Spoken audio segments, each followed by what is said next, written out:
Good evening, friends. Tonight, we journey into a chapter of history that lives at the very edge of society, often hidden, feared, and misunderstood. We will explore the shadowy world of executioners, the men who stood beside kings and courts, who carried out justice in silence, and who bore the burden of death not for pleasure, but for duty. They were called many things: hangmen, headsmen, the masked, the nameless. Across time and culture, from the sword-bearing kaishakunin of Japan to the cloaked stranglers of the Ottoman court, executioners were the ones chosen to enforce the final judgment. But who were they, really? What rituals guided their hands, what tools did they wield, and how did they live with the weight of their role? Their story is not just one of punishment. It is a story of isolation, symbolism, control, and transformation. Before we begin, support my work by liking this video and subscribing if you enjoy this kind of storytelling, and let me know in the comments where you're watching from and what time you usually fall asleep. I love seeing how far and wide these stories travel. Now take a deep breath, dim the lights, and let yourself drift into a world long gone, a world of ropes and masks, whispers and duty. Let the story begin. In the cold fog of a medieval morning, the clang of a blacksmith's hammer echoed across cobblestone streets. But in the town's shadowed square, it was not horseshoes or armor being made. It was the executioner's blade, heavy and wide, glinting faintly in the pale light. This was the unseen world behind medieval justice, a realm not ruled by kings or clergy, but by the men who stood ready at the final moment, when judgment turned to death. In medieval Europe, the executioner was a paradox. He was both official and outcast, feared and necessary, cursed and paid by the same society that recoiled from him. He did not choose his path. Often it was chosen for him, passed down from father to son like a grim inheritance. And while we remember kings and saints, the executioner's name was rarely written. Yet he was always there, at the margins of justice, sharpening his axe. The world he inhabited was brutal and unforgiving. Justice in the Middle Ages was not subtle. Crimes were punished publicly, viscerally, and with theater. Executions weren't simply acts of state. They were warnings wrapped in ritual. In a square outside the town hall, on a scaffold built the night before, villagers would gather at dawn. Children perched on walls.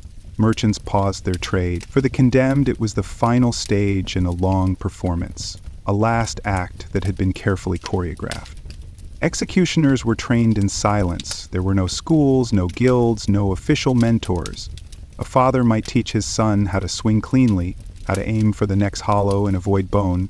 A botched execution could draw public outrage not just for the pain it inflicted, but for disturbing the symbolic balance of justice. A clean death was seen as dignified, confirmation that the punishment was righteous. A sloppy one, where an axe struck 3 or 4 times before finishing its work, could be interpreted as divine disapproval. The executioner's tools reflected the seriousness of his work. Axes were favored in the Germanic world, broad-bladed and weighted to slice through in one swing. In France and Italy, swords were often used, sharpened along both edges and balanced for swift decapitation. For hangings, the rope had to be measured carefully. Too short, and the condemned would slowly strangle. Too long, and their head might separate from the body in an unintended display. Accuracy mattered. But the executioner did more than deliver death. In many towns, he was also the torturer, the one who prepared the body and mind for confession. This preparation wasn't just physical, it was psychological.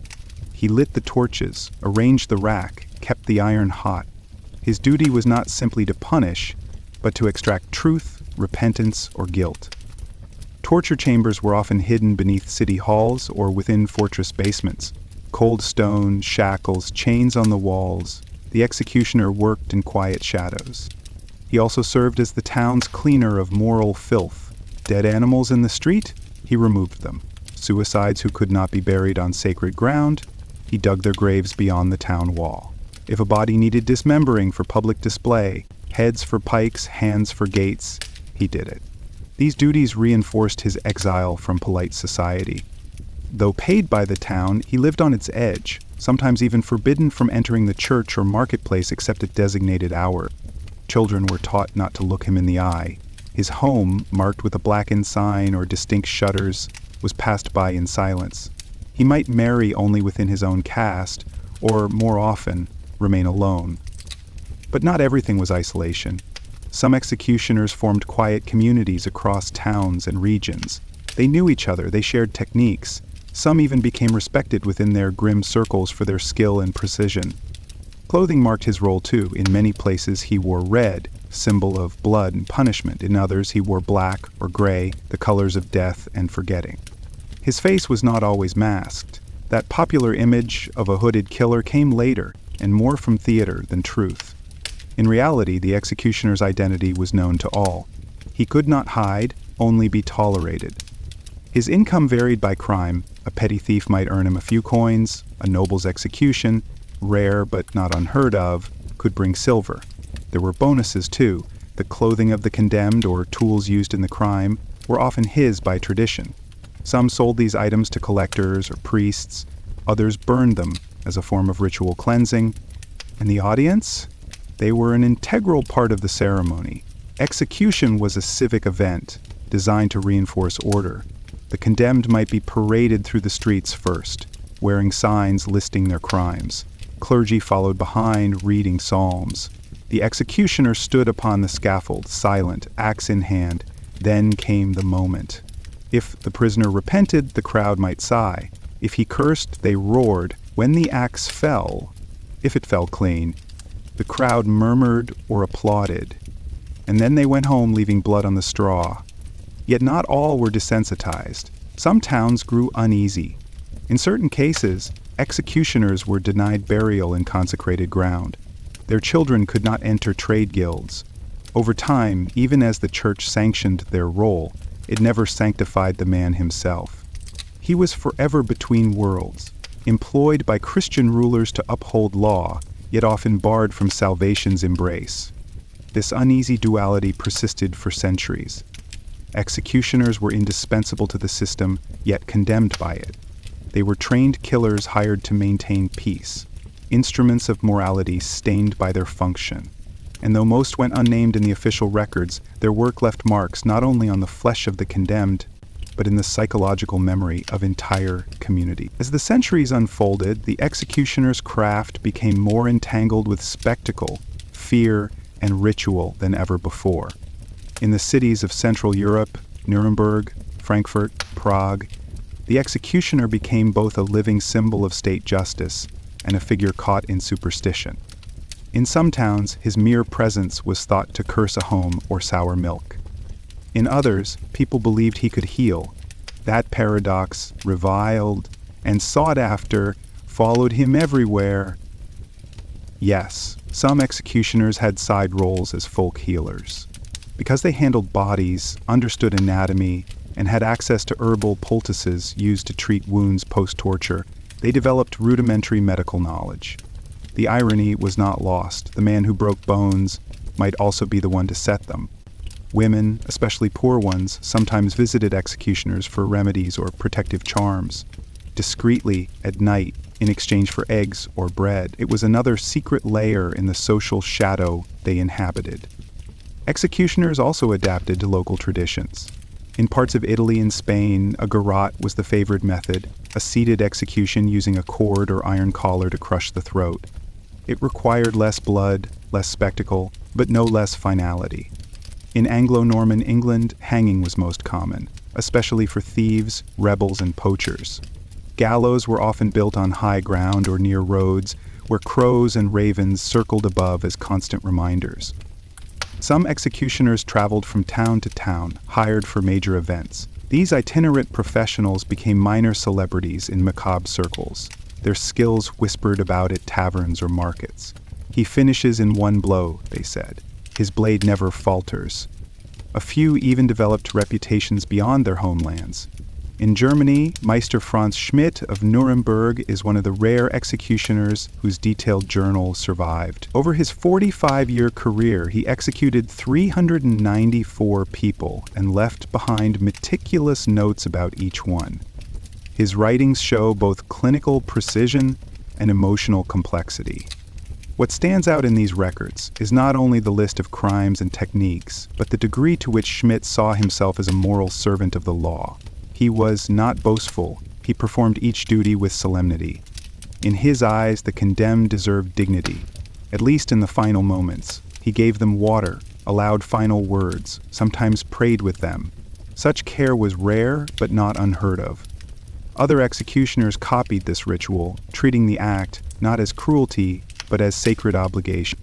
But there were also abuses. In places where oversight was weak or corruption high, executioners became feared extortionists. They could prolong suffering or make it swift, and that gave them quiet power. Rumors spread of condemned men bribing executioners to ensure a clean death. In other stories, enemies of the state suffered publicly drawn-out agony as political theater. It was not just about punishment, it was about messaging. Executioners became pawns in the chess game of kings, bishops, and barons. By the 13th and 14th centuries, as towns grew more bureaucratic, the role of executioner began to formalize.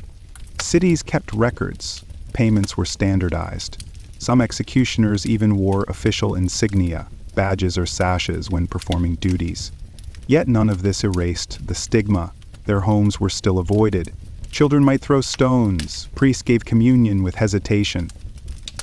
To cope, many executioners built their own support networks. In parts of Germany, small communities of executioner families lived in self-contained districts, marrying among themselves, sharing apprenticeships, and burying their own dead.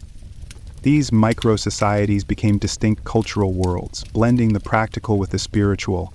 They held their own superstitions, respected their tools as sacred, and trained their sons with a mix of grim pride and weary resignation.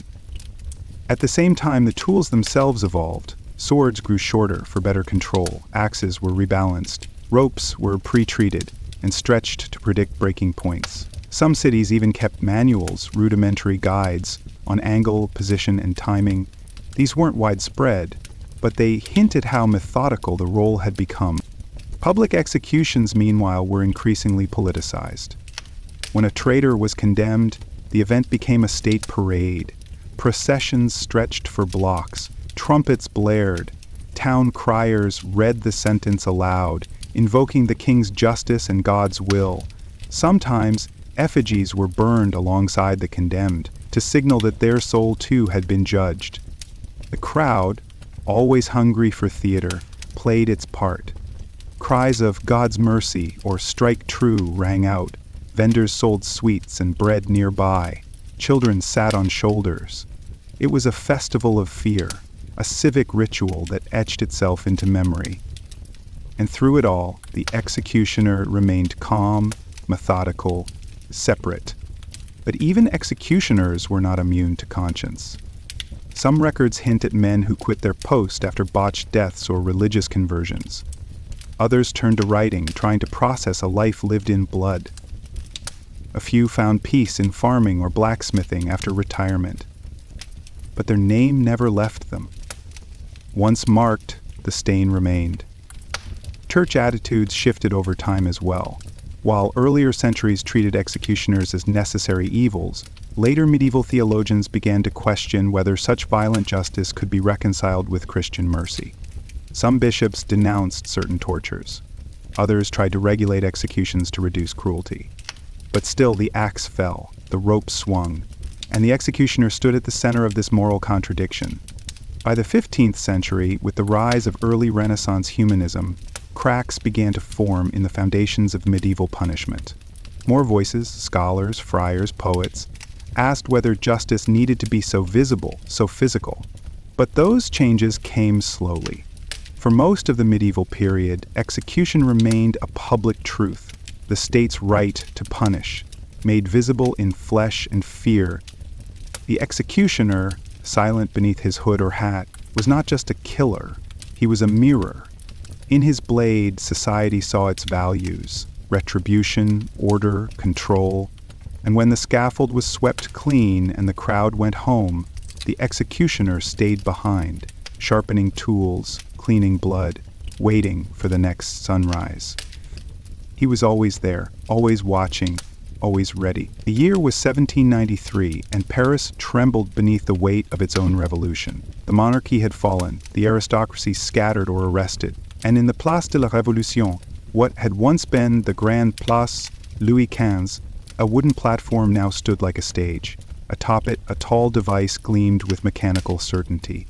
A slanted blade, mounted high, poised to fall. The guillotine, cold, efficient, unblinking. And standing beside it, the executioner.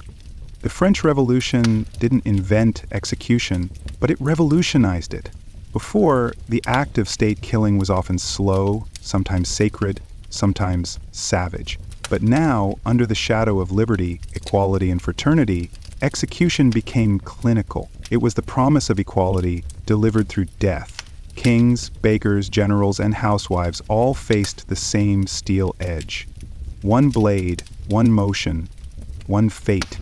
The guillotine was meant to be humane. Enlightenment thinkers had long debated how to reduce suffering in punishment. Dr. Joseph Agnes Guillotin, though ironically not its inventor, proposed the device as a painless method of execution, swift, democratic, and free from aristocratic cruelty.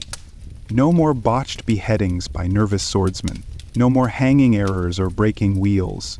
The machine would do what the man could not, deliver justice cleanly. But behind the machine was still a man, Charles Henri Sanson, executioner of Paris, whose name would become as legendary as the revolution itself. The Sanson family had served as state executioners for generations, their lineage spanning over a century. Charles Henri, tall and solemn, wore his duty with grave professionalism. He was no butcher. He saw himself as a servant of law, nothing more. Each day, Sanson arrived early to inspect the guillotine. He ensured the blade was sharp, the lunette, the wooden brace for the neck, well-oiled and secure. He knew the mechanism intimately. He had practiced on straw dummies. He had tested blade weights, drop angles, and safety pins. The crowd saw a single motion. He saw the details. In the early months of the Reign of Terror, executions were rare enough to draw attention. But by mid-1793, the pace quickened. Danton, Robespierre, Desmoulins, all would fall victim to the same justice they once commanded. Sanson stood over them all, quiet and still. No jeers, no cruelty. Only the calm repetition of duty. For each condemned soul, the ritual was the same. At dawn, the cart arrived. The prisoner was bound at the wrists, shirt collar loosened. A priest might offer last rites, if permitted. Then came the slow procession through Paris, where crowds leaned from windows, some shouting, some weeping. Vendors sold wine and pastries near the scaffold. Blood, it seemed, was good for business. On arrival, Sanson guided the prisoner to the platform. He rarely spoke, except to give instruction. Lie flat, place your head. With trained precision, his assistants locked the head in place. The blade, raised to the top of its frame, gleamed, and then, with a pull of the lever, it fell.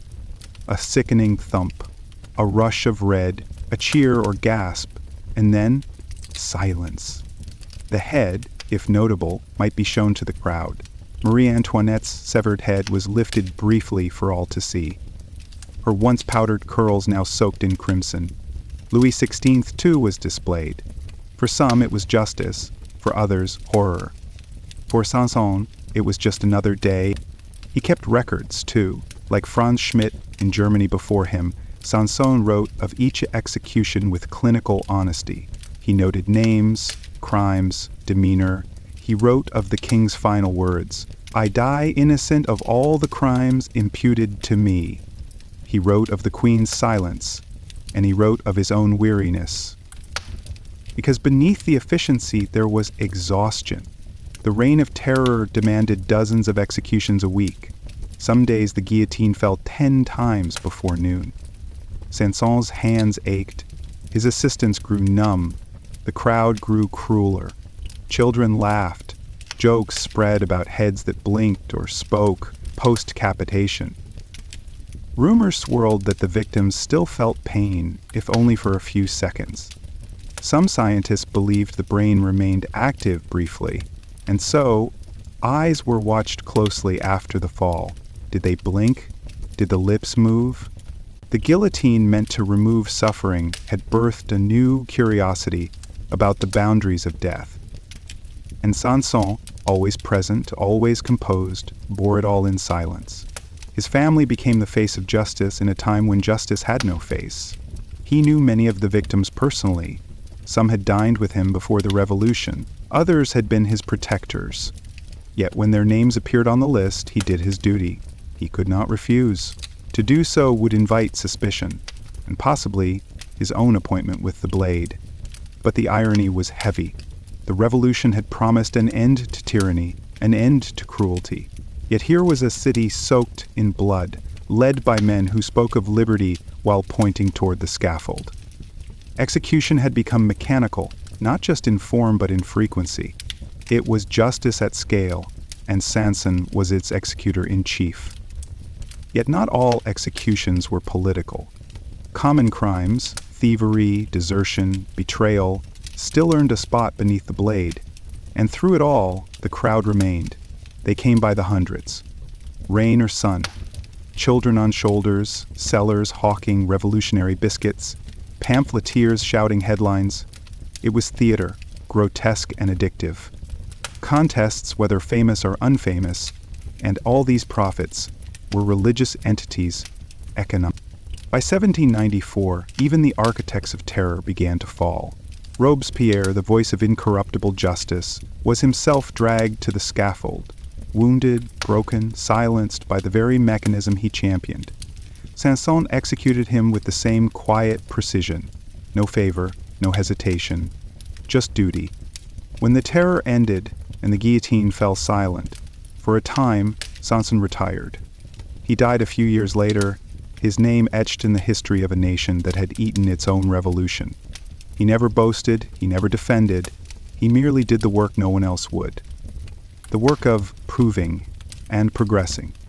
The guillotine cast a long shadow over France, not only over the blood-slicked cobbles of Paris, but over the collective memory of a nation that had tried to reinvent justice and, in doing so, unleashed something monstrous.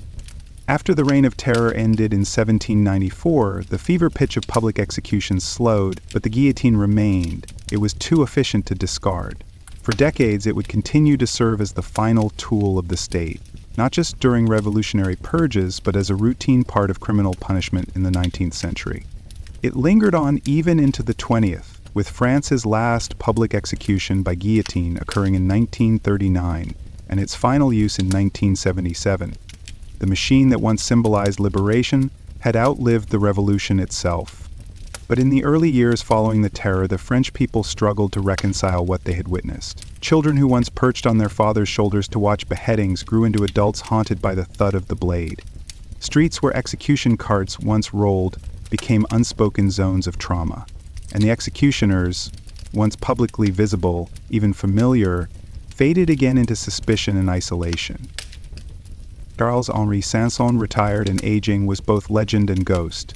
Despite his quiet demeanor, he had become one of the most prolific executioners in European history. His tally included both a king and queen, revolutionaries and royalists, criminals and innocents. To many, he embodied the revolution's cruel irony, the man of justice doing injustice day after day, caught in a machine he could not control. After his death in 1806, his son and grandson carried on the Sanson name in the profession. For 4 generations, the family had served as executioners for Paris, each one bound to the blade by duty, not choice. The Sanson legacy, one of silent service, skilled death, and moral ambiguity, reflected the broader reality of revolutionary justice, well-intentioned, terrifyingly efficient, and ultimately self-consuming. Meanwhile, the French public's fascination with execution never fully faded. In the decades after the Revolution, woodcuts, paintings, and even souvenir miniatures of the guillotine were sold on the streets. Tourists came to see the scaffold where Marie Antoinette had died. Writers like Victor Hugo would later invoke the guillotine as a symbol of the state's terrifying power in Les Miserables, describing it not just as a device, but as a presence, a mysterious, terrible machine, always ready. And the question that haunted so many, did the guillotine cause pain, persisted. Scientists and philosophers debated whether a severed head could think, blink, or feel. Some surgeons performed bizarre experiments, calling the names of the freshly decapitated, watching for signs of recognition. Witnesses swore they saw eyelids flutter, lips tremble, eyes widen in horror. These stories, whether true or not, added a new horror to the guillotine's reputation. Not just as an instrument of death, but of ambiguous, possibly conscious dying. Even the executioners felt the weight of this uncertainty. In their journals and correspondence, they rarely commented on morality, but what is unsaid speaks loudest. The relentless documentation of each death, the attention to final words, the precise timing, the weather, the condition of the blade, hinted at an inner compulsion to impose order on chaos, to make sense of what they were commanded to do. The guillotine itself became both fetish and fear. For revolutionaries, it had once symbolized equality. No matter your rank, the blade did not discriminate. But by the time Napoleon rose to power, it had already become a symbol of terror. And unlike gallows or firing squads, which varied in application and required some human discretion, the guillotine was mechanical. It did not hesitate, it did not forgive.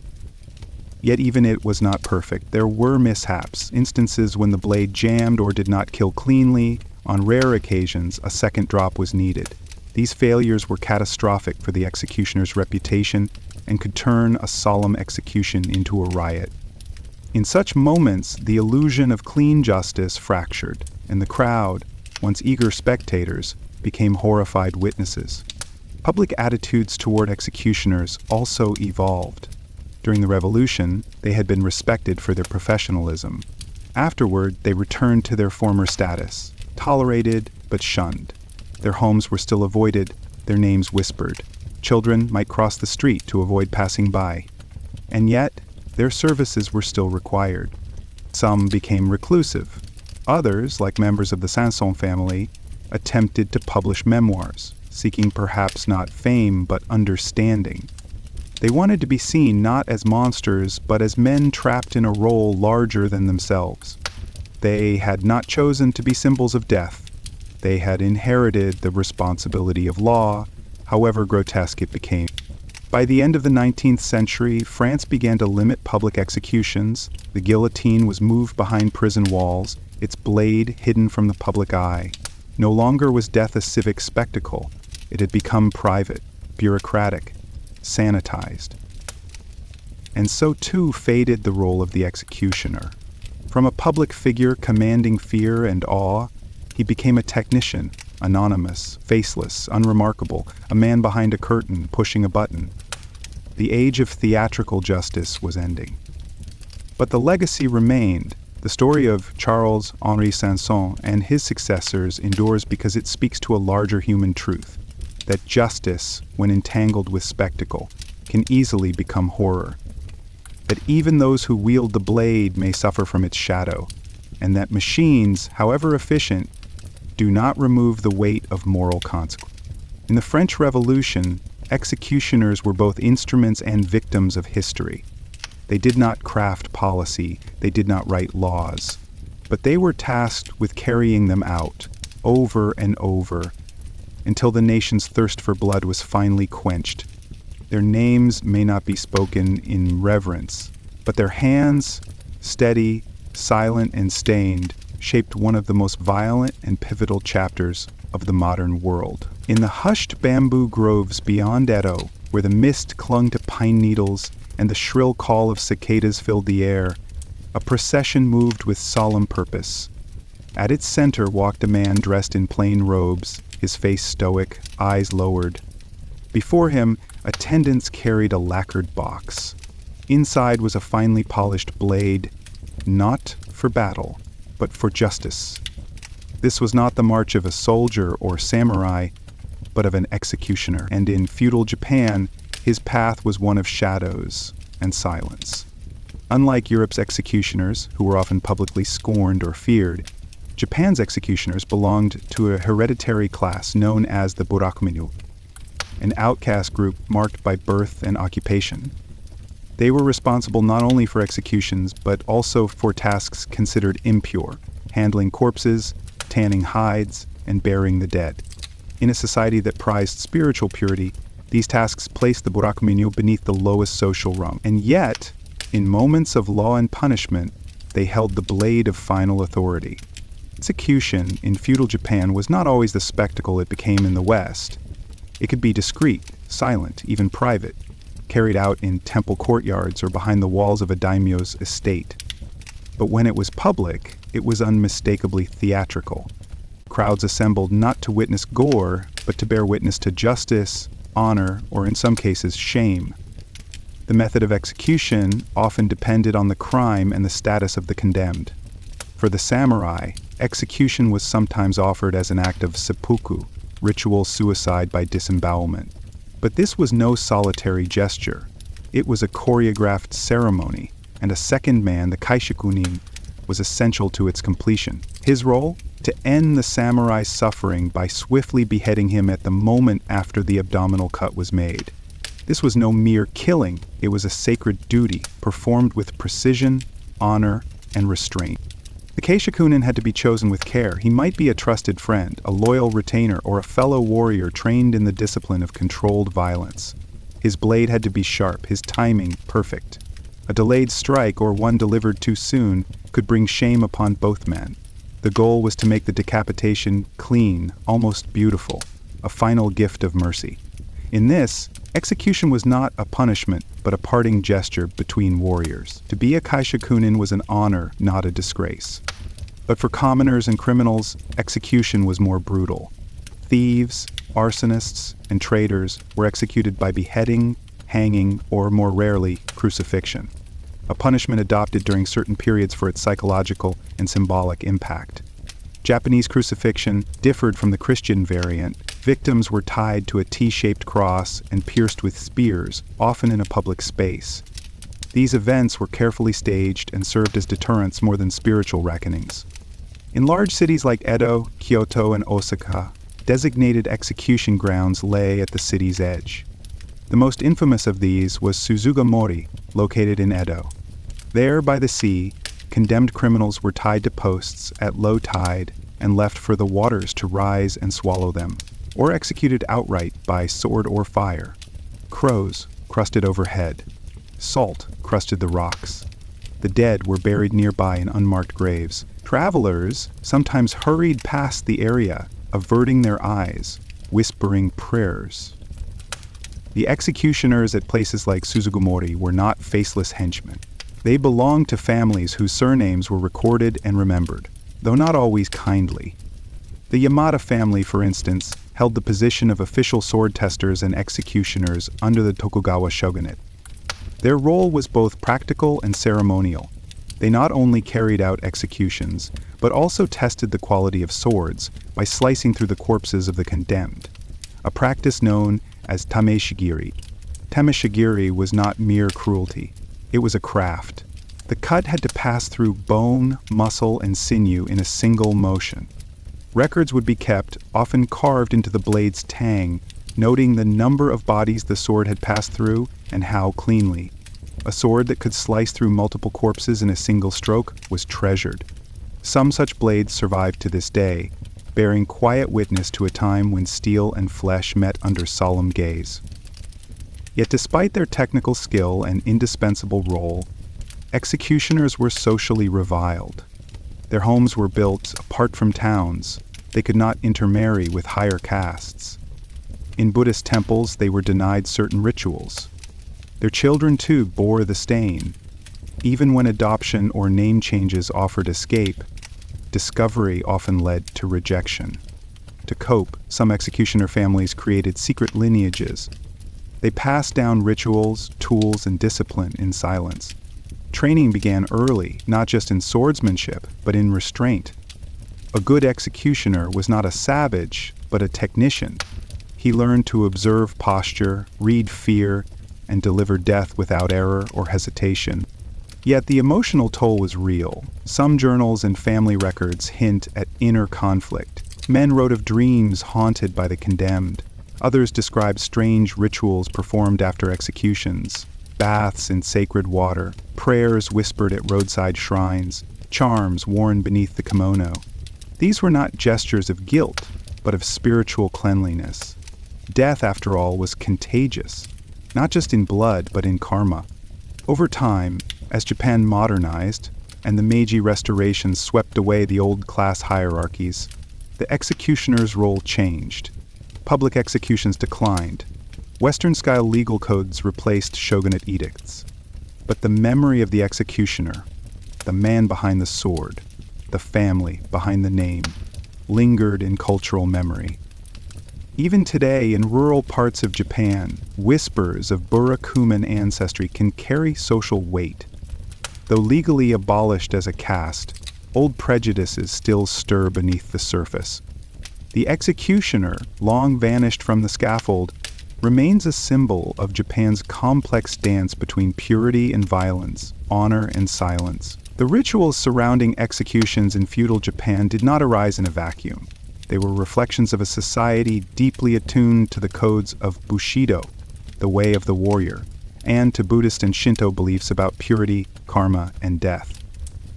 This cultural matrix shaped everything the executioner did, from the way he prepared his blade to the way he stepped away from the body once the act was done. In Shinto, death is considered kegare, a spiritual pollution. To touch the dead, let alone end a life, was to shoulder an invisible weight. It required cleansing, both physical and spiritual. Executioners and their assistants might burn incense, purify their tools with water and salt, or visit remote shrines to perform silent acts of atonement. Some wore amulets sewn into their clothing, not out of superstition, but necessity. Every cut they delivered left a stain the world could not see, but they could feel. And yet, society needed them? Japan's ruling elite could not govern without force, and force required someone to wield it. So even as executioners were segregated and scorned, they were also protected by the shogunate. Their roles were hereditary, passed down like sacred burdens. In return for their grim service, they were granted certain privileges: a steady stipend, protection under law, and permission to own land in places where others could not. But none of that erased the fear others felt toward them. Interestingly, the executioner's tools in Japan were not always what Westerners might expect. While the katana is the most iconic Japanese weapon, the blades used in executions were often heavier, broader, and unadorned. These were not the elegant swords of a samurai duel. They were instruments of finality, crafted for precision, not beauty. And just as tools were tailored to the task, so were the executions tailored to the message. For crimes of betrayal or high treason, the spectacle was maximized. The condemned might be paraded through town on horseback, a placard detailing their crimes hung from their neck. In Edo, this public humiliation was part of the punishment, designed to make an example of the criminal and warn others. Crowds would gather along the route, sometimes throwing refuse or shouting insults. By the time the prisoner reached the execution ground, they were already broken in body or spirit. But executions were not always so public. In cases of political delicacy, such as the quiet removal of a noble or a favored retainer, death was delivered behind high walls.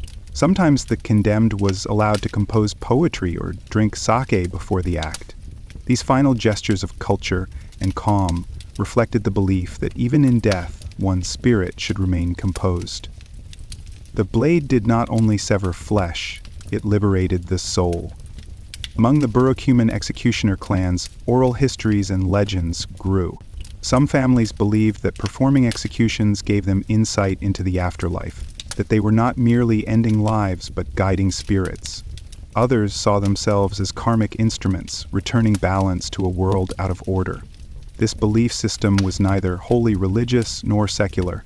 It was its own dark logic, born of necessity and repetition. During the Edo period, with Japan locked in over 2 centuries of relative peace, executions declined. But when they did occur, they were precise and symbolic. Heads were sometimes displayed on spikes at city gates or riverbanks. This wasn't just deterrent, it was a statement. The realm was orderly, justice had been served, and the gods had been appeased. Still, the emotional toll on executioners was profound.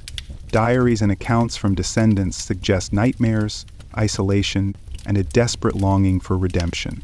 In later years, some sought refuge in Buddhism, taking vows or retreating to monasteries after retirement. Their children often faced discrimination in marriage, schooling, and employment. The sins of the fathers, though legally sanctioned, followed their lineages. By the 19th century, when Japan began to open to the West under pressure from foreign powers, the entire justice system came under scrutiny. Foreign diplomats and Christian missionaries were appalled by crucifixions, decapitations, and corporal punishments. In response, the Meiji government began a slow process of reform. Public executions were restricted, modern prisons were built, and the caste system, including the barakuman designation, was officially abolished in 1871.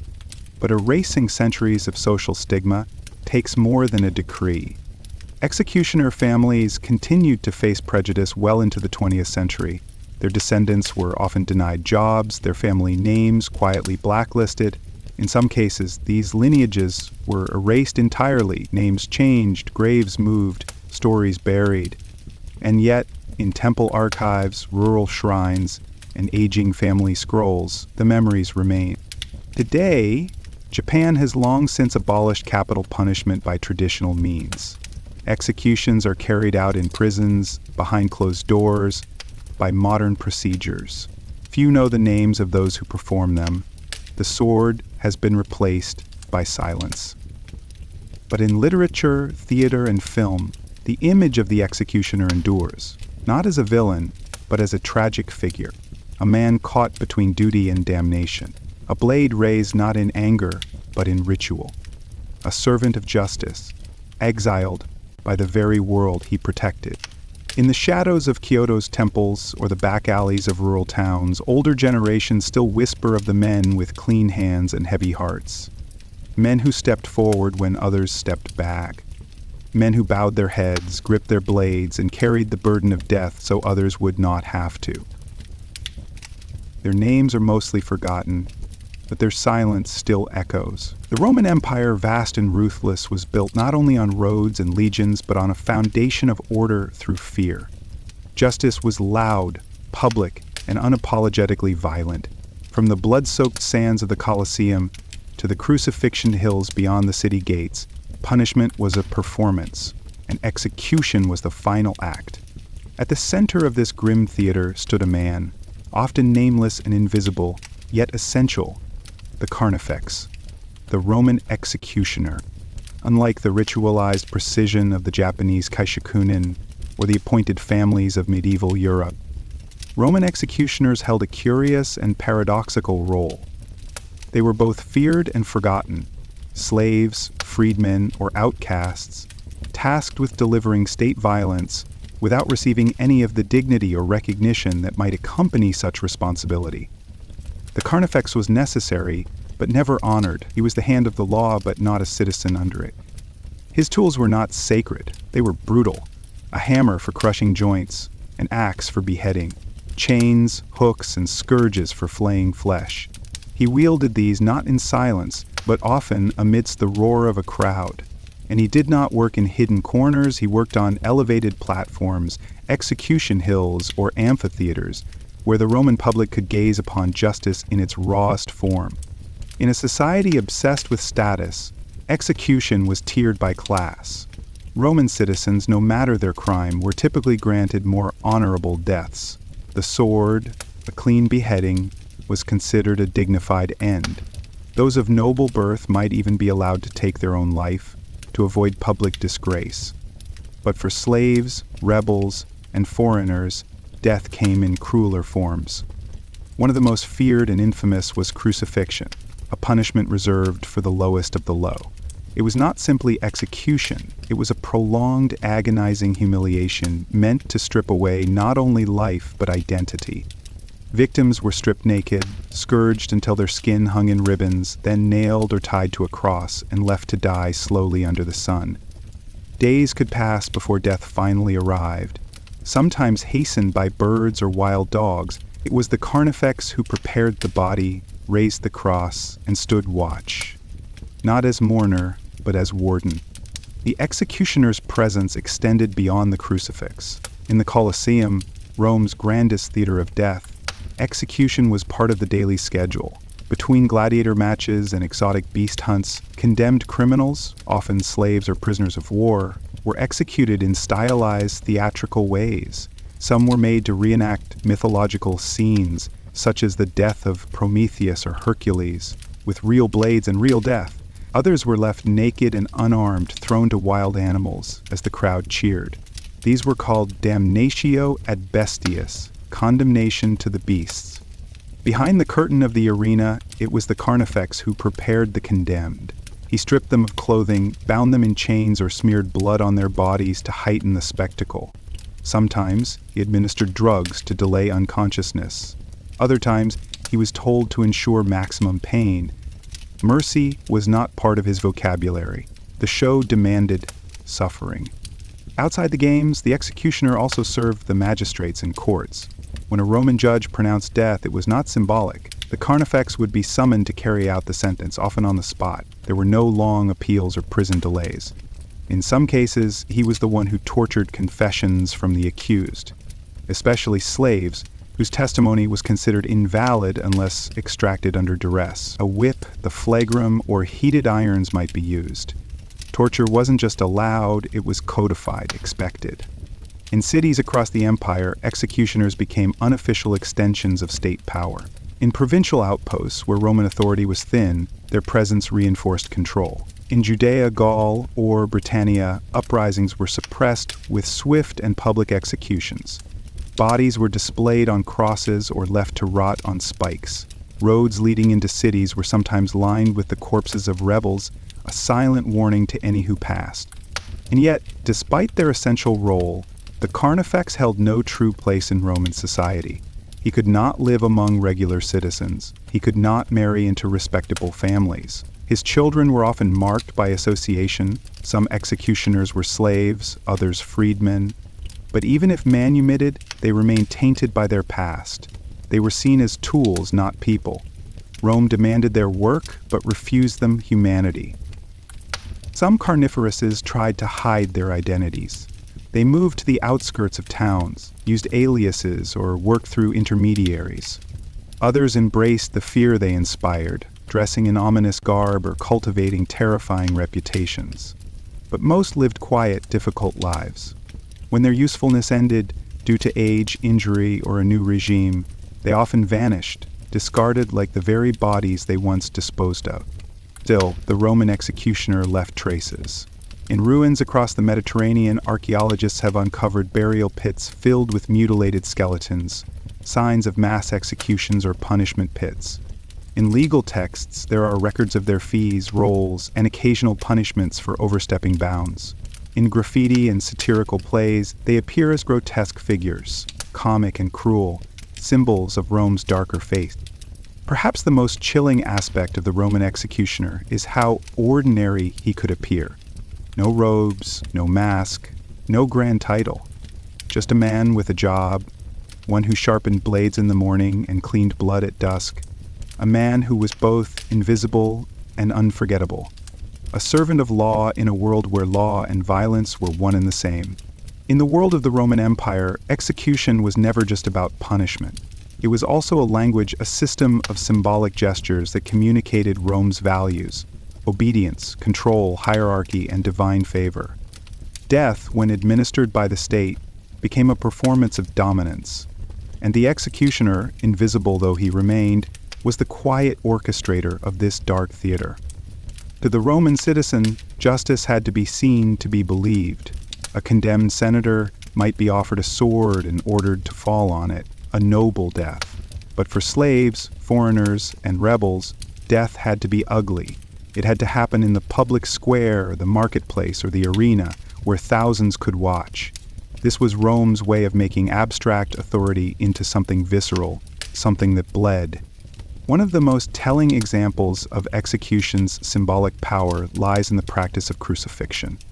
It wasn't chosen simply for pain, it was chosen because it erased a man. On a cross, one hung naked, exposed, helpless. It was designed to strip the condemned of their dignity and to do so slowly. Bodies were often left on display for days, birds pecked at them, dogs chewed at dangling limbs, and Roman citizens walked past without blinking. Crucifixion was meant to reduce a human being to an object, a warning, not a memory. And while the names of executioners rarely survive, the instruments they used became infamous. The crux, the wooden cross, in various forms, was their most iconic tool. But there were others. The fasces, a bundle of rods carried by Roman lictors, represented both the right to punish and the right to execute. Sometimes an axe was bound within the fasces, signaling the ultimate authority of the magistrate. The executioner stood just beyond the lictor, called forth when punishment escalated beyond beating or exile. Over time, even the locations of execution gained symbolic weight. The Gemonian stairs, for example, just outside the Roman Forum, became notorious as a site of disgrace. Bodies of executed traitors were flung down these steps and left to rot in full view of the public. People spat on them, stray animals gnawed on their bones. For Romans, this was not grotesque, it was justice fully realized. Religious minorities, too, felt the hand of the Roman executioner. Early Christians, regarded as threats to imperial unity, were subjected to gruesome executions designed to inspire terror. Many were thrown to beasts, burned alive, or crucified. Some, like St. Lawrence, were roasted over an iron grill. Their deaths were not only punishments, but rituals of exclusion, Rome signaling who did and did not belong in its moral order. In this way, the executioner became a tool of religious purification. He cleansed the city of dissent, heresy, and impurity, not by teaching, but by killing. And though his face is lost to history, his hand shaped the moral and spiritual map of the empire. What's remarkable is how Rome's tradition survived long after the empire fell. Medieval kings adopted crucifixion imagery as both sacred and punitive. Execution as spectacle continued, with borrowed Roman vocabulary. In England, the Latin term carnifex was replaced by hangman, but the principle remained the same: justice should be seen. Even the medieval practice of dismembering traitors, cutting them into quarters and displaying their body parts, mirrored Roman practices of public mutilation. The executioner's social status also remained low, echoing his Roman counterpart's isolation. In towns across medieval Europe, the hangman lived on the edge of society, his touch considered polluting. In that way, he inherited the Roman executioner's paradox. He was the very person society relied on for justice, but also the one they refused to accept into their homes or temples. And yet, there was something more chilling at play in Rome's legacy, something modern. The Roman executioner was the forerunner of bureaucratic killing. He didn't kill in anger or passion, he killed because the law said so. His blade came down not in rage, but with detachment. This systemized violence, this normalization of state killing, laid a foundation for future regimes to kill efficiently, impersonally, and publicly. It's a thread that leads from the crucifixion hills of Judea to the scaffolds of revolutionary France, and further still to the quiet gas chambers and sterile execution rooms of the 20th century. But if the Roman executioner became a ghost of violence past, he also became a ghost of something else, the erasure of moral agency. He did not question orders, he did not reflect publicly, his silence became part of the system. Today you can walk the ruins of the Colosseum and imagine the roars, the dust, the blood. You can stand on the steps where bodies once rolled. You can touch the stones that once framed the dark stage of Roman justice. But the executioners who worked there left no names, no memoirs, no gravestones. They are shadows. Yet their work shaped the world. The Roman executioner was not just a man with a blade. He was the final sentence in a language of power. He ended not just lives, but possibilities of rebellion, of dissent, of freedom.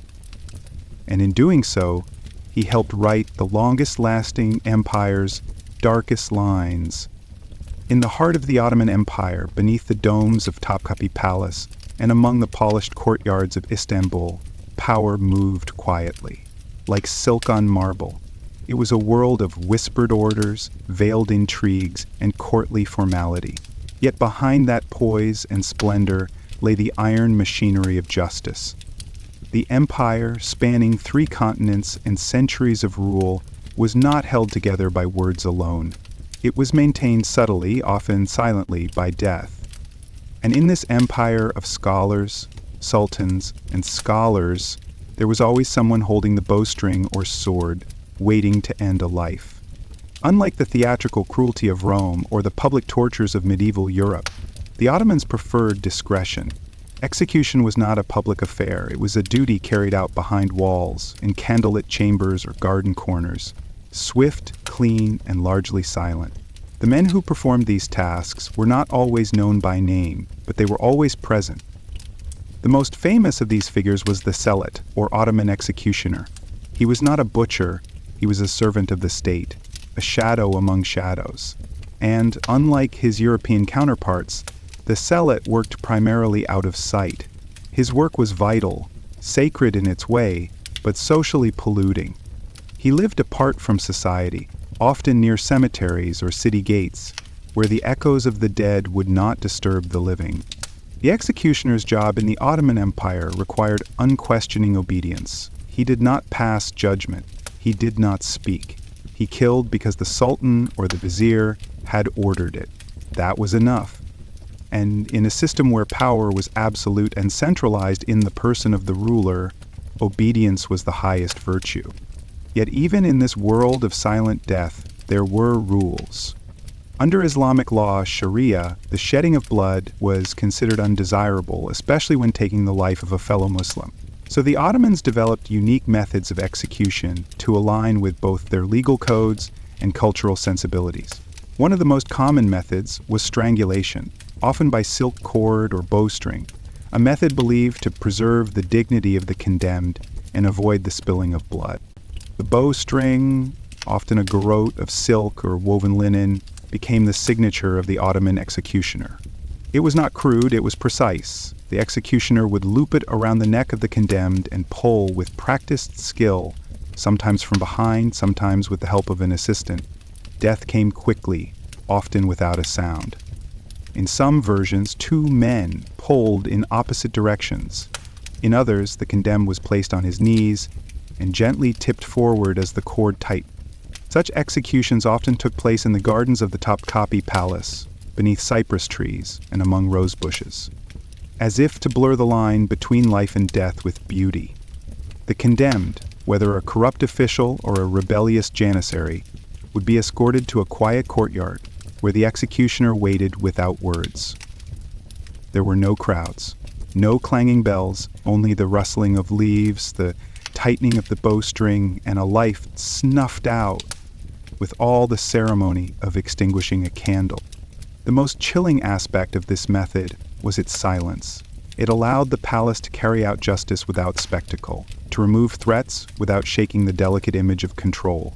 And it allowed the state to deny, distance, or forget, for no records were required, and few dared to ask. But not all executions were quiet. When the message needed to be public, the Ottomans turned to beheading, often carried out in city squares. In Istanbul, executions were sometimes held in front of the Sublime Porte, where high-ranking officials and foreign envoys might witness the display. Heads of the condemned were placed on wooden stakes, or paraded through the streets. Messages were pinned to chests. These events were rare, but they were designed to resonate not as punishment alone, but as theater, diplomacy, and warning. Among the most politically sensitive executions were those involving royal family members. Ottoman succession was not strictly hereditary, and power often passed through violence.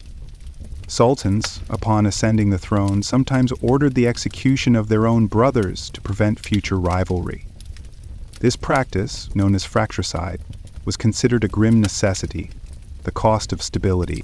To carry out such orders, executioners needed both loyalty and restraint. They entered the private chambers of princes, sometimes those only days or weeks old, and carried out their duty with bowed heads.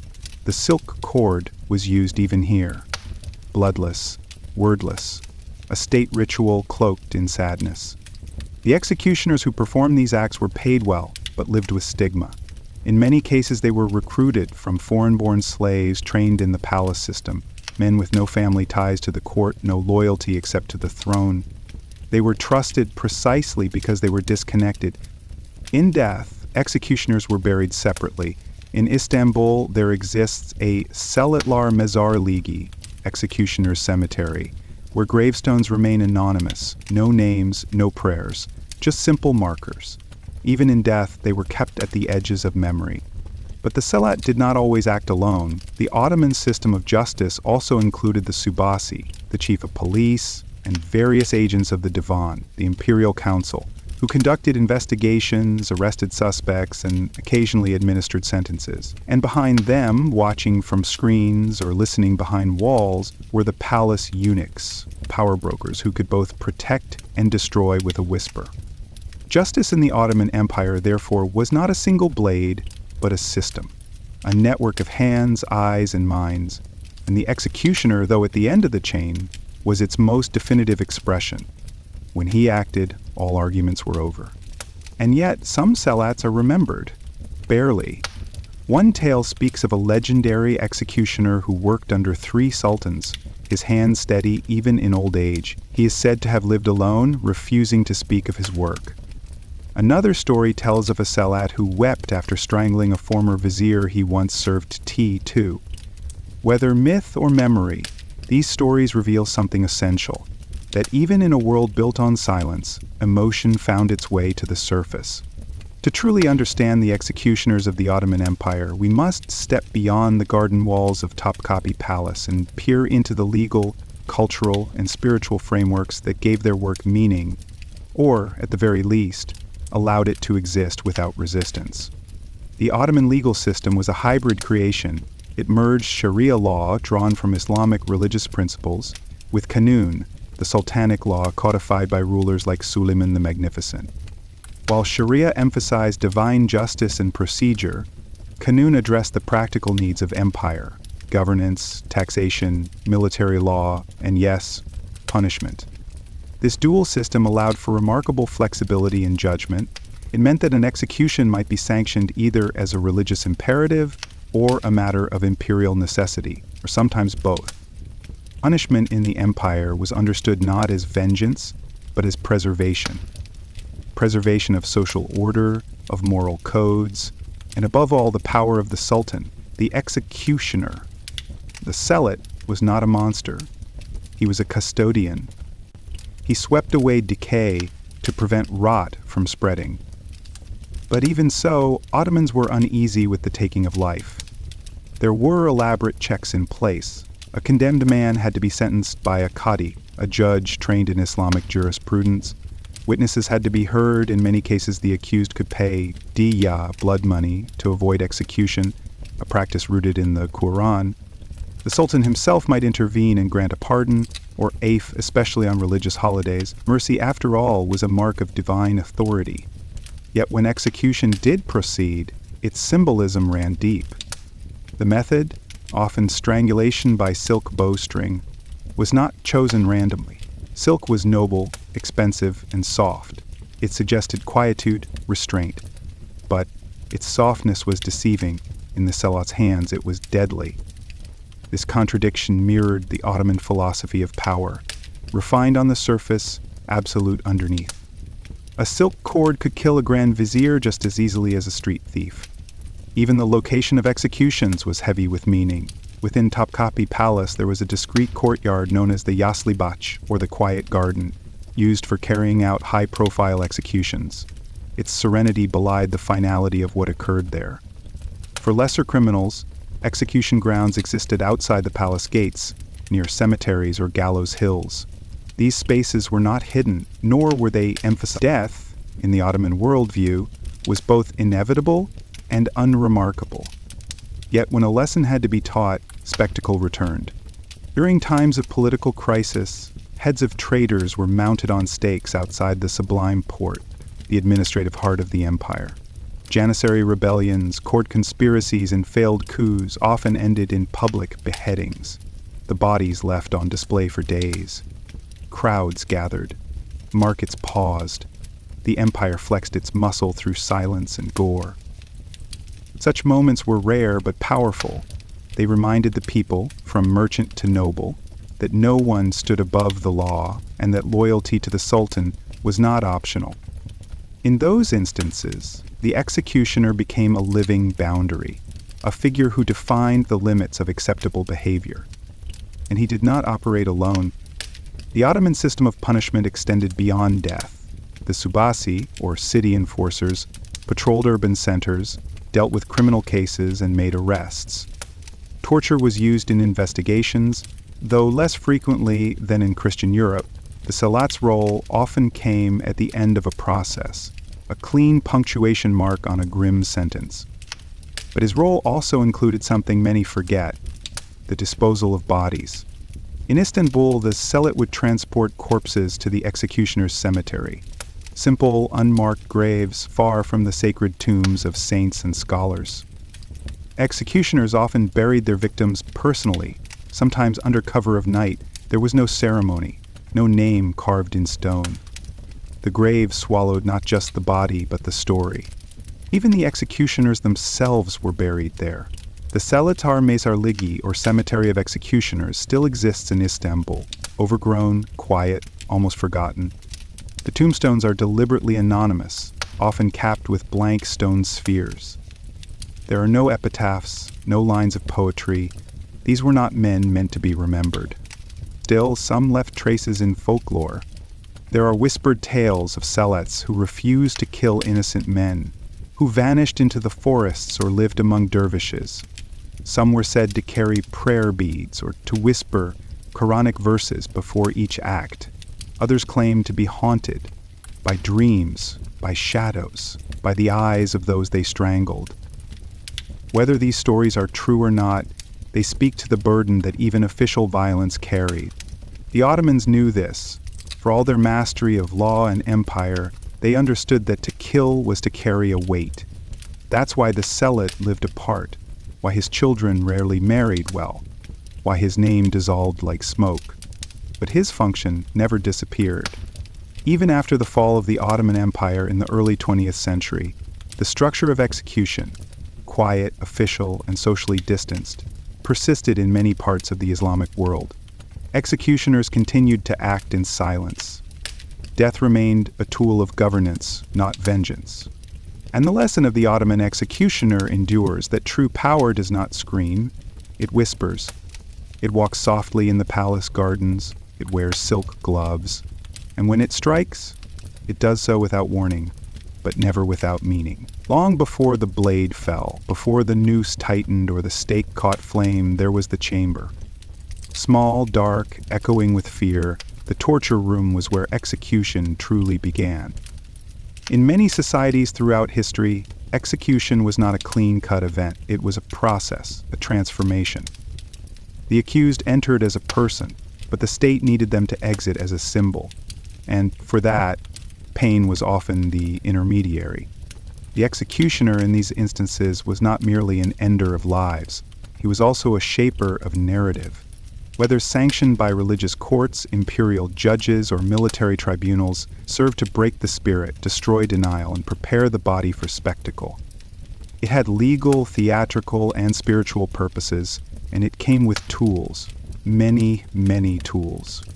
Let us begin with medieval Europe, where torture was not merely tolerated, but formalized. Under the Catholic Church's inquisitorial system, confession was key to salvation. And so the extraction of that confession was, paradoxically, considered a spiritual act. Torture became codified, even ritualized, in manuals like the Directorium Inquisitorum. No blood was to be spilled, a legal technicality, but the suffering inflicted was profound. Executioners and torturers often worked hand in hand. The torturer might stretch a prisoner on the rack, gradually pulling limbs from sockets while calmly repeating the same question, "Do you confess?" Or perhaps the strappata would be employed, suspending the accused by the wrists behind their back, then dropping them violently, the shoulders dislocated with a sickening snap. If the accused still refused, hot tongs, thumbscrews, or even iron boots filled with molten lead might follow. In this grim theater, the executioner often stood nearby, not always participating, but always waiting. He would take over when the victim broke, or when they didn't, and the process moved to its final stage.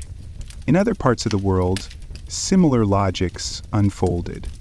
In imperial China, the concept of justice emphasized both hierarchy and morality. Torture was used carefully and selectively, but it was present. Officials used the bamboo whip, the wooden collar, and specialized instruments of pressure to extract testimony. Confessions were vital, but were only valid if signed and stamped by the accused. The irony, of course, was that those signatures were often pressed into paper with trembling, broken hands.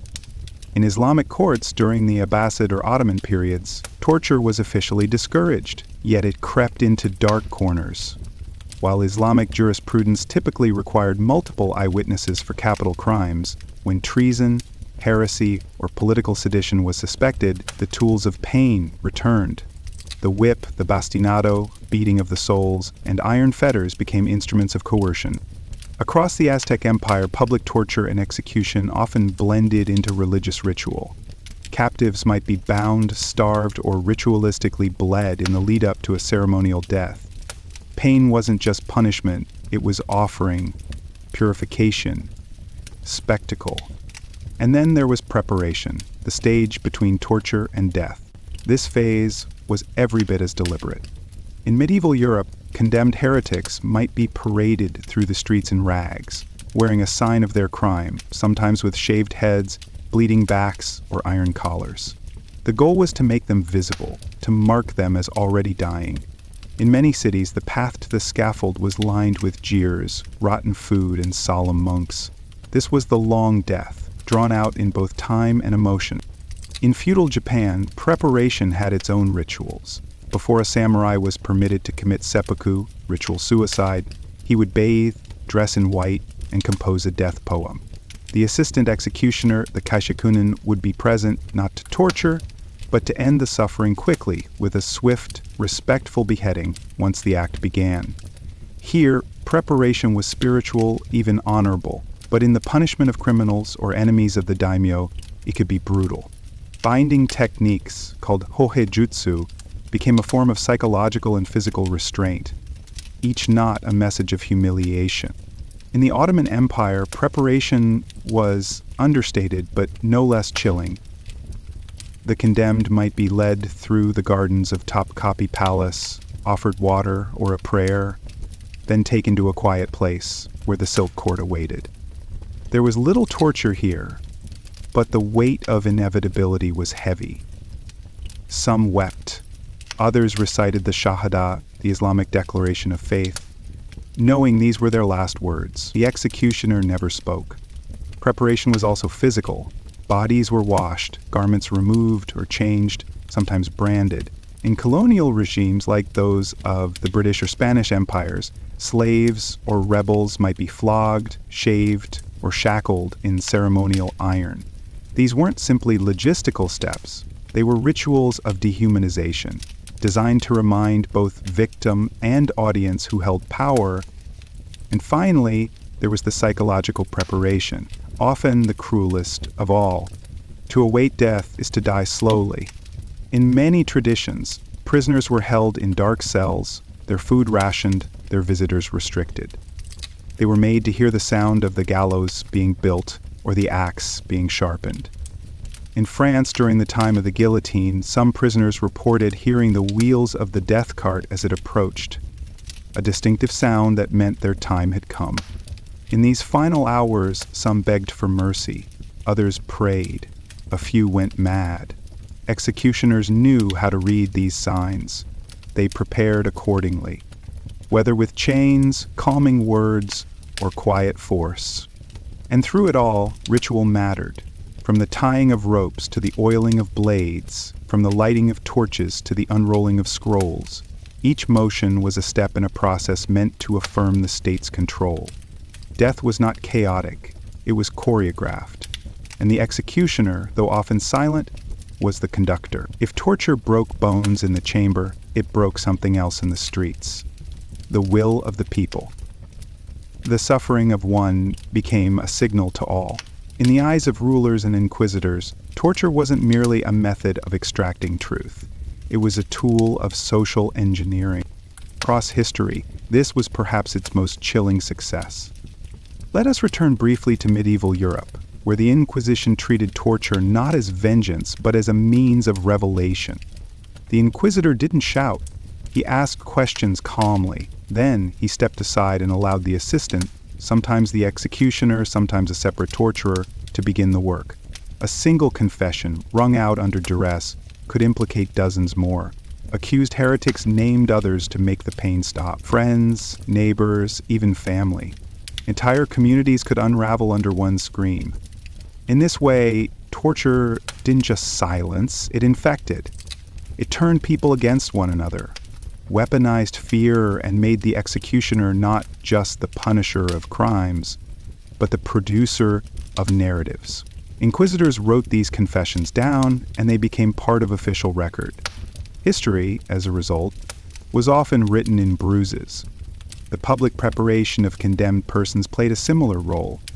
By displaying the broken, whether bound in chains, limping from beatings, or gaunt from isolation, the state reminded everyone of its reach. You didn't have to attend the execution. You saw it coming days in advance, walking toward death in full view. Parents warned children, merchants whispered behind their stalls. The condemned became a living parable. This tactic was used even in cultures where torture itself was restrained. In Han Dynasty China, public shaming and spectacle were essential. Officials paraded prisoners in wooden stocks or with shaved heads, even if they had not yet been convicted. The pain of social ruin could be worse than lashes. In Confucian society, where honor mattered deeply, this psychological pressure was a form of moral torture in itself. In the Ottoman Empire, though torture was rarely conducted in public, its outcomes were often paraded. Severed heads, nailed placards, public whispers of how the bowstring had claimed another traitor. The fact that the torture and death were unseen made them more haunting. The uncertainty bred caution. It made the empire feel omnipresent, capable of striking without spectacle, without noise. In theocratic states, like Puritan New England or parts of Reformation-era Europe, torture fed theology. A condemned soul had to confess not just guilt, but sin. Torture became a form of spiritual pressure. Clergy stood by, ready to seize upon the moment of collapse as proof that truth had triumphed. If a woman confessed to witchcraft after thumbscrews shattered her fingers, this was taken not as a coerced lie, but as a divine unveiling. The executioner in these cases was simply doing God's work. Of course, torture also served the mundane ambitions of kings and politicians. In Renaissance Italy, the strappato, Iron Virgin, and rack were used not only against enemies of the church, but against political rivals. In the Papal States or Medici Florence, one did not need to be guilty to suffer, only inconvenient.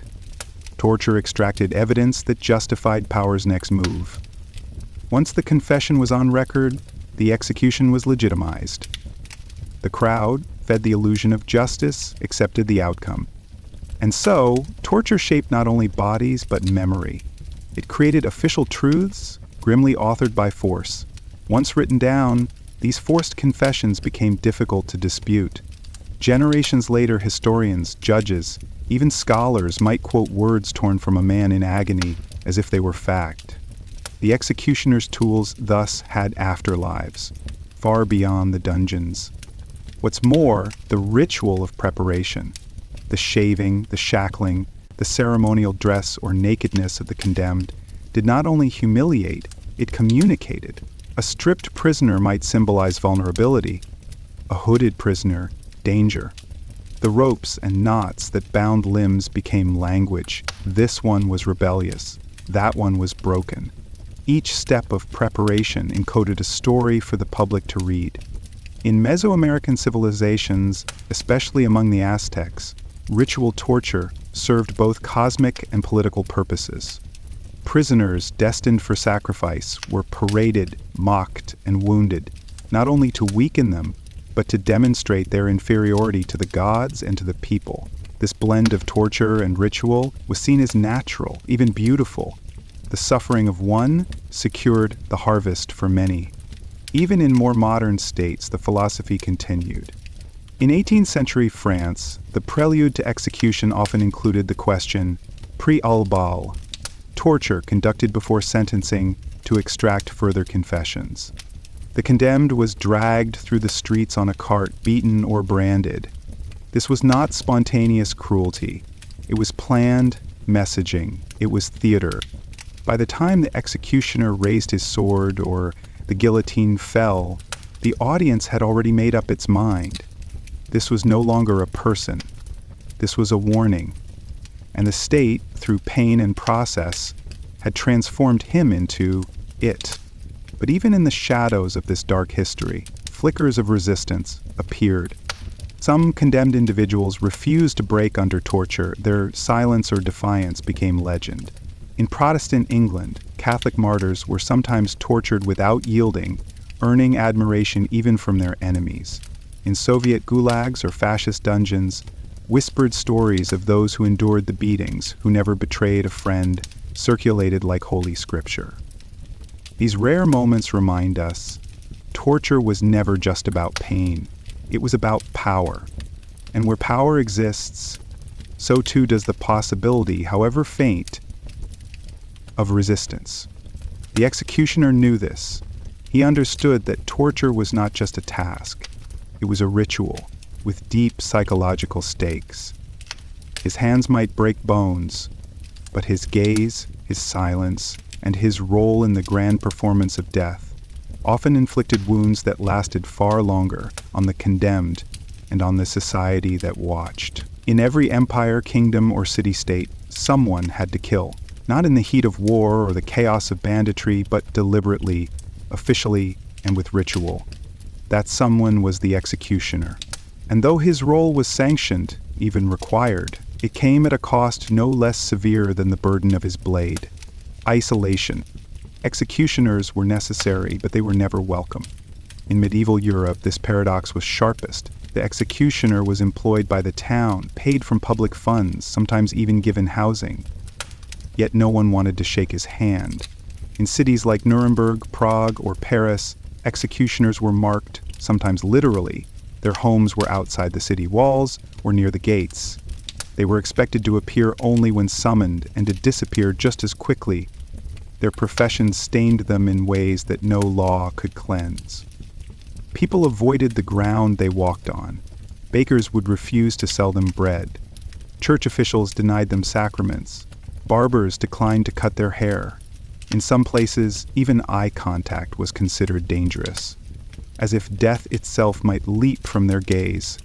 Why such revulsion? Partly it was superstition. Death was feared, and the one who delivered it was seen as unclean.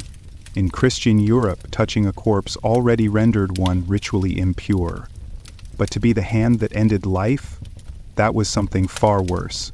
Executioners were seen as spiritually toxic. Their presence reminded others of mortality, sin, and judgment. But the fear also ran deeper, into the psychological contradiction of power.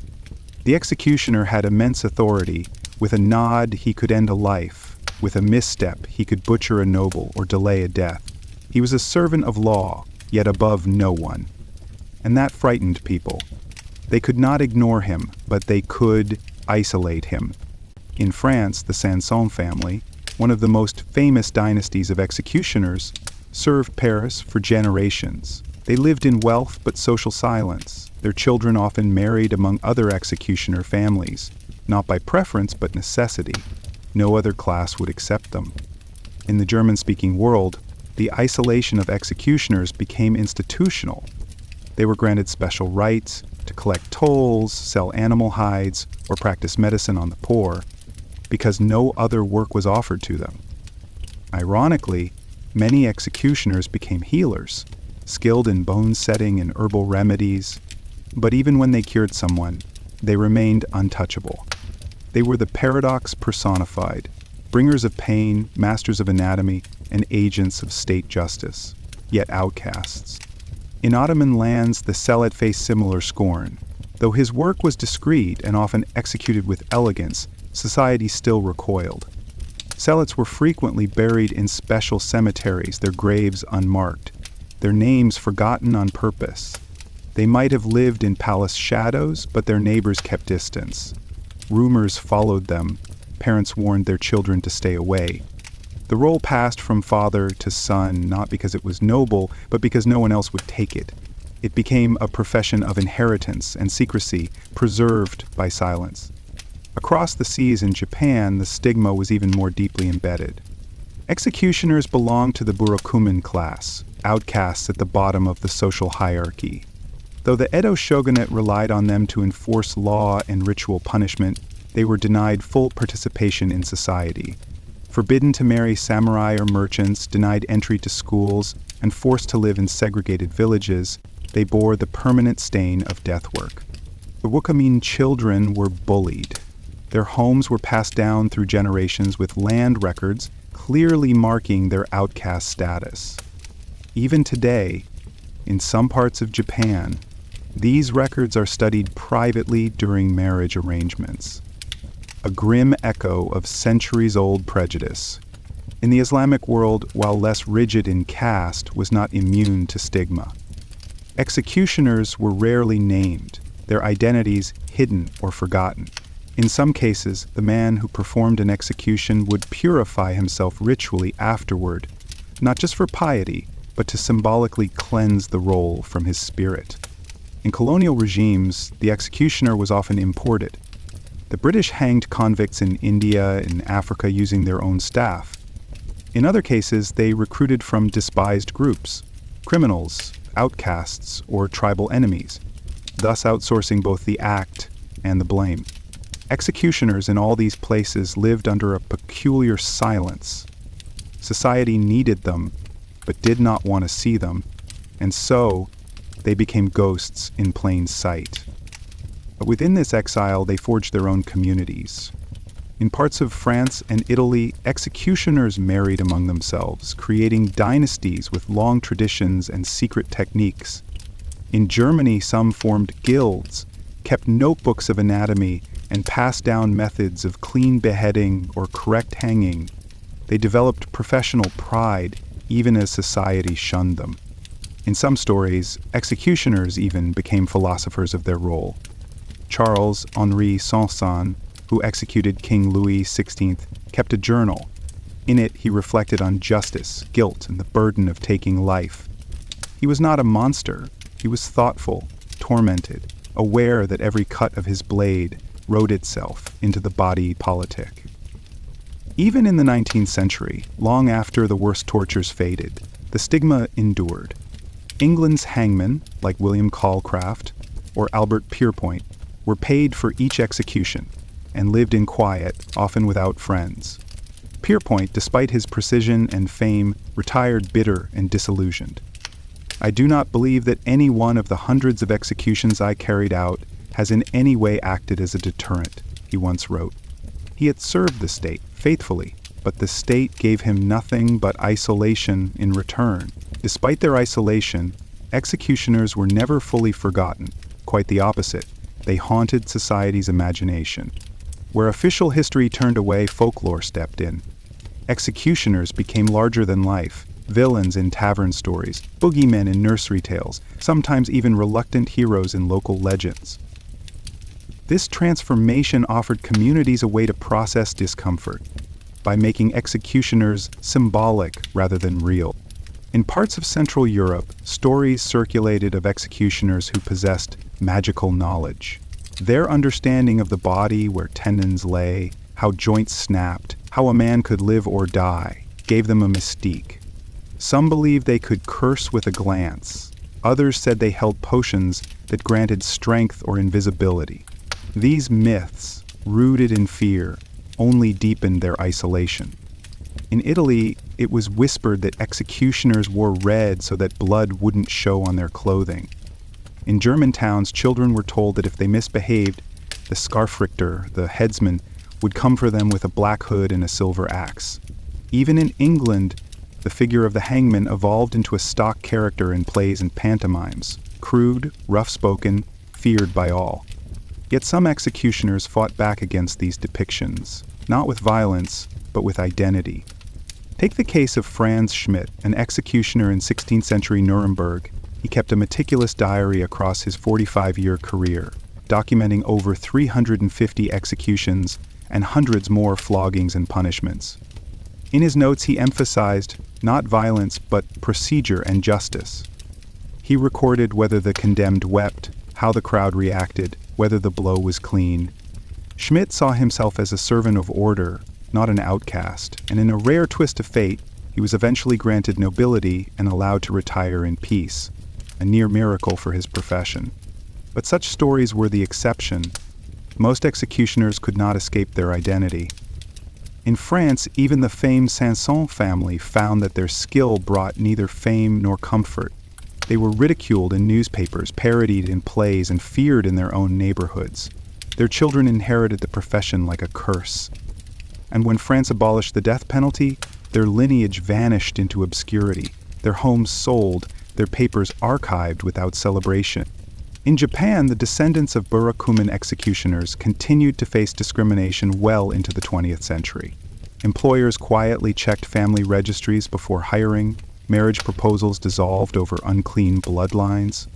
Some Burakumin communities formed activist movements, not only to secure rights, but to reclaim their histories from centuries of silence and shame. Interestingly, as the death penalty began to fade in many parts of the world, the public memory of executioners began to shift. In cinema, literature, and video games, the executioner reemerged, not as a real human being, but as a symbol, sometimes of tyranny, sometimes of justice, often of guilt. The black-hooded headsman, faceless and implacable, became a staple in fantasy genres. He appears in Game of Thrones, in Assassin's Creed, in historical dramas and Gothic novels. Always lurking, always mute. A figure without name, stripped of identity. This was in many ways a final insult to real executioners. They were erased not just socially, but symbolically, turned into archetypes, not men. Yet in this symbolic form, the executioner still holds power. He reminds us of a truth we often wish to ignore, that justice in every age has had a face, and that face was human.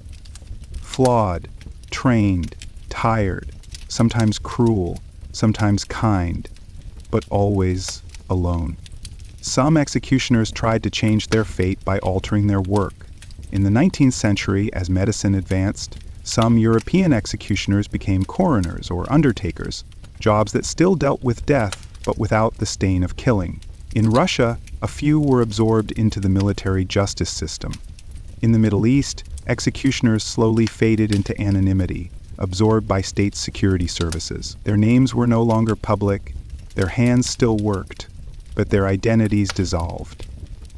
In some rare cases, executioners were even publicly thanked. In the wake of major political executions, such as the killing of Charles I of England or Louis XVI of France, executioners received both fear and admiration. Pamphlets speculated about their identities, poems were written about their courage. In revolutionary movements, the executioner could be seen as the final hammer of justice. But these moments were brief. Always the crowd moved on. The king was dead, long live the next one, and the man who struck the blow, forgotten again. What this tells us is that societies have always used executioners not just for physical killing, but for moral distance. The act of execution was collective, ordered by judge, approved by king, watched by thousands. But it was the executioner who bore the entire burden. He was the lightning rod, and when the storm passed, he stood alone, scorched and silent, waiting for the next command. In this way, executioners remind us of something uncomfortable, that justice, especially when it kills, is never clean. It is stained by ritual, by fear, and by the human hand that carries it out. Some executioners embraced this truth. Others drowned in it. But none could escape it. Before the rope tightened or the axe fell, something else took place. A performance, not of spectacle, but of meaning. Execution was never just about death. It was about message, identity, order. And no figure embodied that paradox more than the executioner. Across cultures and eras, the executioner stood at the intersection of two realms, the sacred and the profane, justice and brutality, state power and public fear. His presence was never neutral. It meant something, and often it meant everything. Let's begin in medieval Europe. where public executions were deliberate rituals of dominance. The condemned stood not only as a criminal, but as a symbol of broken law. And the executioner, robed in black or red, acted as the hand of justice, or, to some, the hand of God. Even his tools were symbolic. The sword of justice, for example, was used in many European countries to behead nobles. It was broad, ceremonial, and designed for clean execution, not just efficient killing. The sword was sometimes engraved, even blessed. It communicated that this death, though grim, was lawful, righteous, and even sacred. This was no mere murder. This was judgment. In contrast, hanging was reserved for the common man, a tool of shame. It was messy, slow, and unceremonious.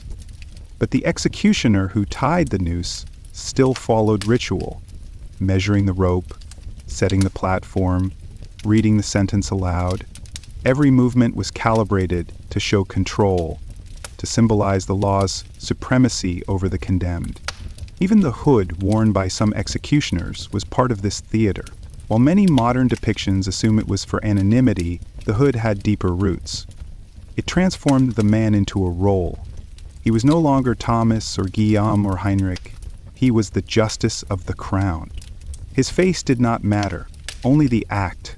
The hood helped sever the personal from the political. In France, the executioner sometimes wore a red coat trimmed with black, red for blood, black for death, a uniform that told the public, this is a ritual. The guillotine, too, was a symbol of both equality and efficiency. No more aristocratic swords or biased juries. One blade for all. The executioner of the revolution was not just a killer. He was the technician of liberty, the final instrument of social rebirth. In Ottoman Istanbul, symbolism took subtler forms. The use of the silken bowstring rather than a blade to execute high-ranking individuals was deliberate. It meant no blood would be shed, a nod to Islamic custom and a way to preserve dignity even in death. The executioner's silence was also symbolic. He did not speak, did not judge. He simply enacted the will of the Sultan. His absence of voice was as meaningful as the death itself. Across imperial China, the symbolism of punishment extended into cosmology. The emperor was seen as the son of heaven, and his executioners as earthly extensions of that divine authority. Before an execution, officials often consulted astrological calendars, choosing auspicious dates. The condemned might be clothed in white, a color of death and purification. And the blade, often called the heavenly sword, was wielded not just to kill, but to restore cosmic balance. Serious duty in these contexts was not just a job, it was a sacred obligation. Executioners were trained not only in the use of tools, but in how to perform those tools' meaning. They were expected to act without emotion, to carry out justice without hesitation. To show mercy or cruelty was not part of the role. The sentence had been passed. Their duty was to fulfill it flawlessly without comment. In many cultures, failure in this role carried grave consequences. In England, a botched hanging might lead to riots. In France, a failed beheading, especially of a noble, could trigger scandal. And the shame of such an error often fell not on the law, but on the executioner.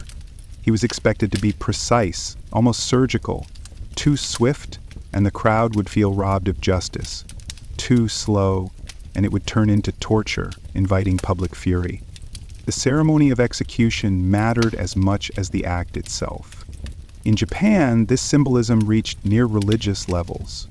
When a samurai was sentenced to die, he could request seppuku, ritual suicide. He would dress in white, kneel on a mat, and write his death poem. Then, with a short blade, he would make an incision into his abdomen, a symbolic gesture of honor and control. The executioner, known as the kaishakunin, would stand behind, ready to swiftly decapitate his lord once the ritual began. This was not merely killing, this was the preservation of dignity and order. The executioner's timing, when to strike, how to strike, was as symbolic as the samurai's final words. Even in tribal societies, symbolism was key. Among the Aztecs, execution through sacrifice was bound to the gods. Victims were often painted, adorned, and prepared as offerings. The act of death became a ritual of cosmic balance, not simply punishment. The priests who performed the sacrifice were executioners of a kind, and yet they were revered, not reviled. Their duty, though terrible, was divine. What all of this shows is that execution was never just punishment. It was communication. The manner of death, the dress of the executioner, the ritual of procession, even the final words, all sent messages. Messages about law, about control, about who had power and who did not. The executioner, then, was more than a man with a tool. He was a symbolic figure, wielding a kind of language more powerful than speech. Through his actions, society reaffirmed its values, or its terrors. And every drop of blood, every turn of the blade was part of that story. The weight of symbolism did not stop at the scaffold. It followed the executioner home. For many of these men, the uniform and tools they used were not just instruments of trade, they were sacred vestments of a terrible duty. The sword, the hood, the rope, each carried layers of ritual meaning. Each reminded them of the mask they wore and the moral ambiguity they lived with. Some executioners coped by embracing the role as a kind of sacred office. In 17th century France, the famed executioner Charles Sanson reportedly kept his execution sword in a silk-lined case, polished and sharpened weekly. He spoke of it as others might speak of a religious relic, not as a weapon but a symbol of justice. To him, a clean execution wasn't just efficiency, it was dignity, not just for himself but for the condemned. He once wrote that he preferred the guillotine not for speed but for equality. It makes no distinction between prince and pauper. All are reduced to the same moment of stillness. In such statements, we hear a strange kind of reverence. For some executioners, duty became a personal creed. They had not chosen their role, but they had chosen how to bear it. And so they followed rituals not out of superstition, but as a way to make sense of what they had to do. States, too, reinforced this logic. They wanted executions to feel sacred, not like murders, but like sacrifices to the law. In some cultures, executioners were instructed to pray before the act.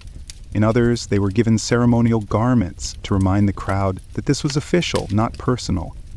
In Imperial Russia, for instance, some executioners recited short Orthodox prayers before carrying out a sentence, not for the condemned, but for their own moral protection. In Qing China, executioners were expected to fast before a major punishment, as if cleansing themselves before a rite. These acts were more than tradition. They helped uphold the fiction that justice was being carried out by divine order, not human hands. Public executions, especially in early modern Europe, were theatrical by design. They followed set patterns. First, the town crier announced the sentence. Then the condemned was brought forth, often on a cart or wagon, surrounded by soldiers or guards. Sometimes a priest walked alongside, offering last rites. The executioner came last, quiet, masked, unarmed, until the moment came. Crowds were expected to react appropriately. Silence during prayers, cheers or murmurs at the verdict, tension as the axe was raised. The execution itself was timed for maximum effect, sometimes at noon, sometimes near sunset, depending on the mood the state wished to evoke. A clean cut brought applause or quiet awe. A messy one might trigger gasps, even riots. The executioner's precision wasn't just about technique, it was about preserving the state's dignity. This is why many states trained their executioners, often through family apprenticeships. A father taught his son not only how to swing an axe, but how to stand, how to speak, how to delay or deliver the fatal blow. These were not improvisations, they were choreographies, passed down like sacred rites. In Japan, the kaishakunin role was so refined that entire schools were formed to teach its methods. The timing of the beheading after seppuku had to be exact. Not too early, lest it robbed the condemned of his honor. Not too late, lest it caused unnecessary suffering. It was said that the best kaishakunin could decapitate a kneeling samurai with a single stroke so swift the head landed gently on the mat before the body fell. Such skill was not merely admired, it was expected. Any flaw dishonored not just the executioner, but the entire proceeding. And yet, despite this elegance of form, the act itself was brutal. There was blood, there were cries, there were always consequences. The symbolism only helped contain the chaos, not eliminate it. Some executioners took pride in their emotional distance. Others, like Albert Pierpoint, Britain's 20th century hangman, spoke of empathy. He insisted on treating each prisoner with kindness, helping them dress, offering cigarettes, whispering comfort. To him, the ritual was not just about law, but about preserving humanity. Pierpoint wrote, "I do not believe that any one of the hundreds of executions I carried out has in any way acted as a deterrent. Capital punishment, in my view, achieved nothing but revenge." Here the symbolism begins to crack. The ritual masks, the robes, the swords, the processions could only carry so much weight. Beneath them, executioners were still human, and so were the condemned. The attempt to transform a killing into a message or a symbol could not always succeed, and sometimes it failed catastrophically. In revolutionary regimes where execution became commonplace, Nazi Germany, Stalin's Russia, the Khmer Rouge, the ritual vanished. Killings became mechanical, done in bulk without ceremony. And with the death of ritual came the death of meaning. These were no longer executions, they were erasures. But where ritual survived, meaning clung on, even if distorted, to this day, countries that retain the death penalty surround it with formalities. The final meal, the reading of the sentence, the witness room, the blindfold, the clock. These are not practical steps. They are symbolic closures, designed to convince the living that justice has been done. Whether it has or not, that's another matter. For the executioner, the ritual offered a shield. The sword he carried was not his own. The rope he tied was not of his making. He was a servant, not a killer, a symbol, not a man. And so he could live with himself.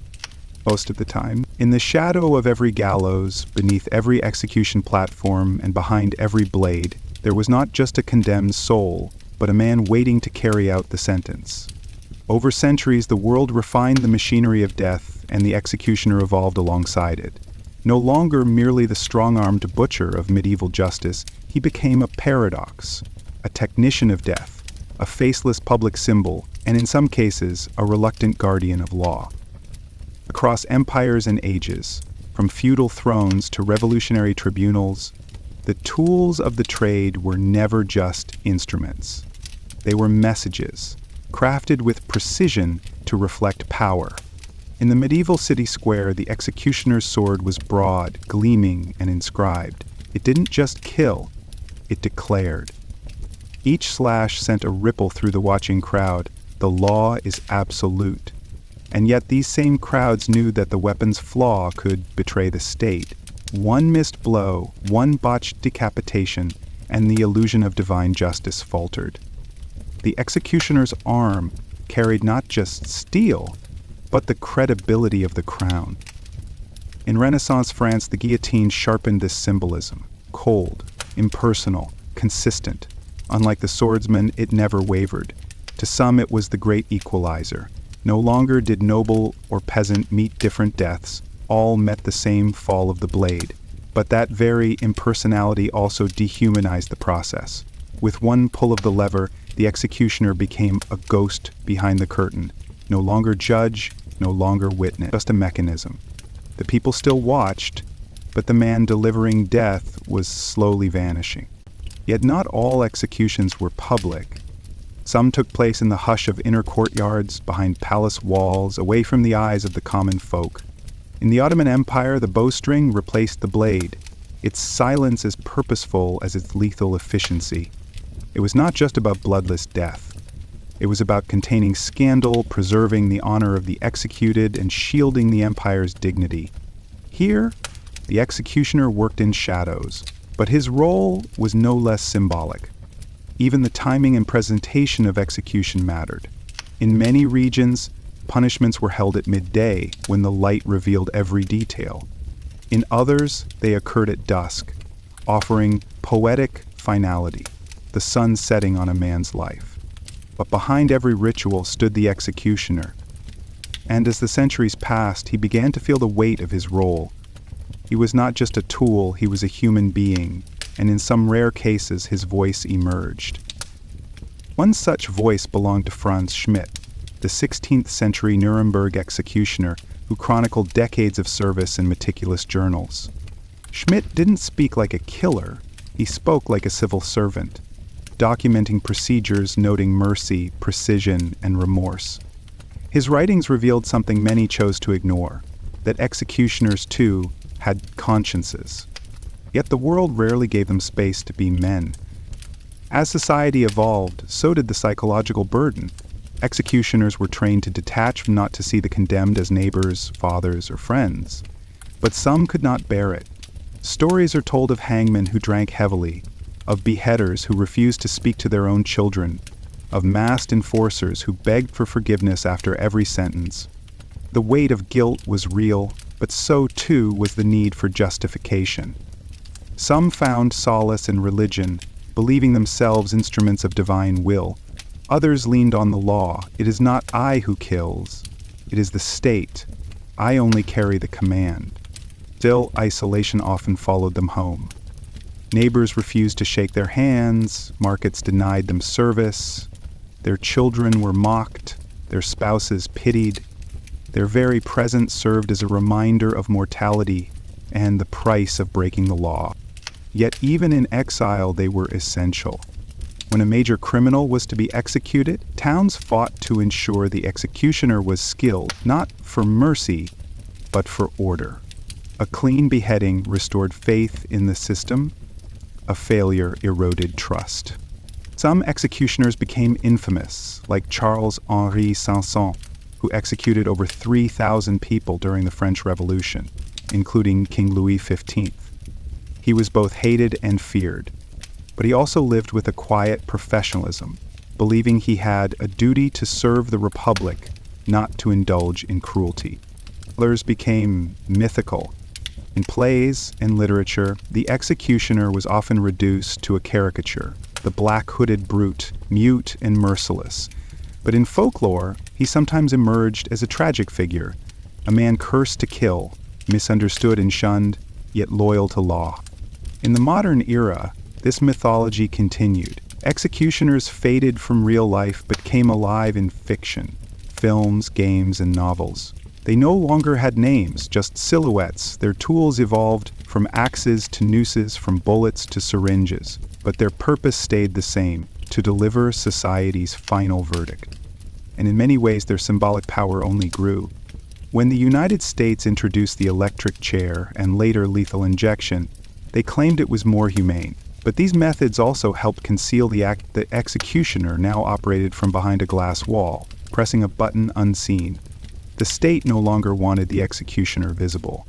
His body, his sweat, his judgment, these were liabilities. The ritual remained, but the man disappeared. Yet death still came.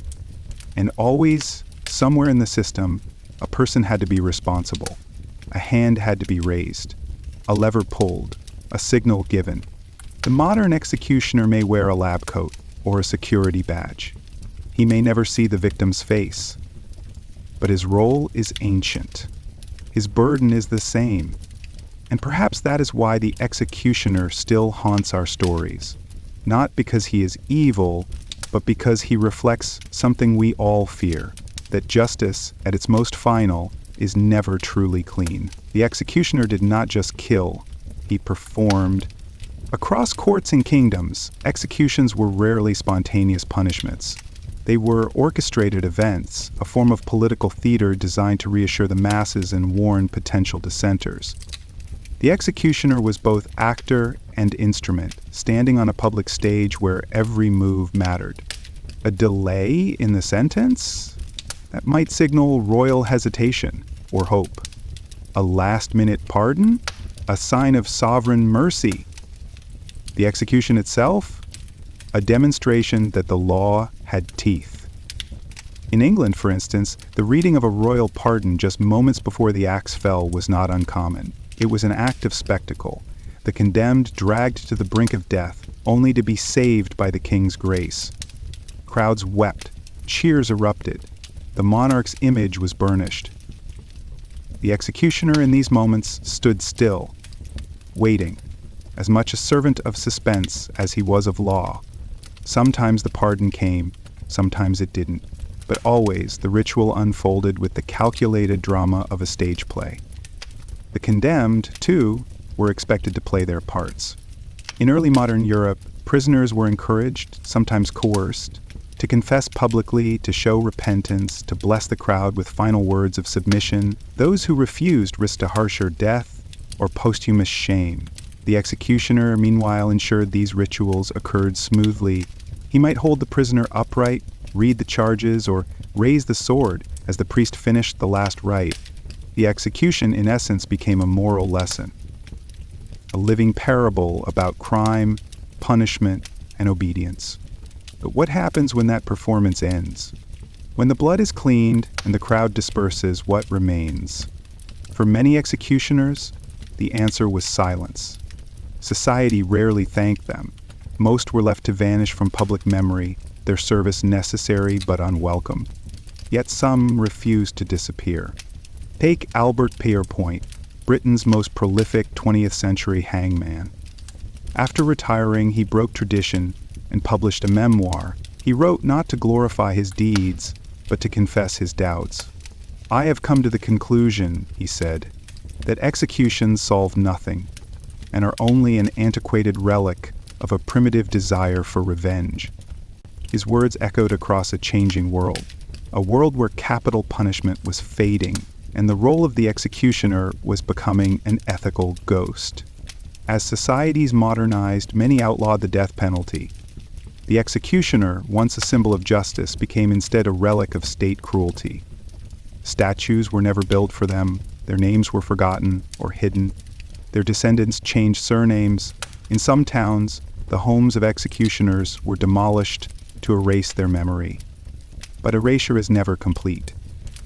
In folklore and legend, the executioner remains, often cloaked in darkness, misunderstood, or transformed into a monster. In Germanic tales, he becomes the Grim Reaper. In French chansons, he's a lonely figure on a stormy night. In Japanese ghost stories, he lingers at the edge of the battlefield, cursed by the souls he dispatched. These myths do not celebrate him, but they cannot look away. Even in modern entertainment, from historical dramas to fantasy novels, the executioner endures. Sometimes he is noble, bound by honor. Sometimes he is cruel, relishing his work.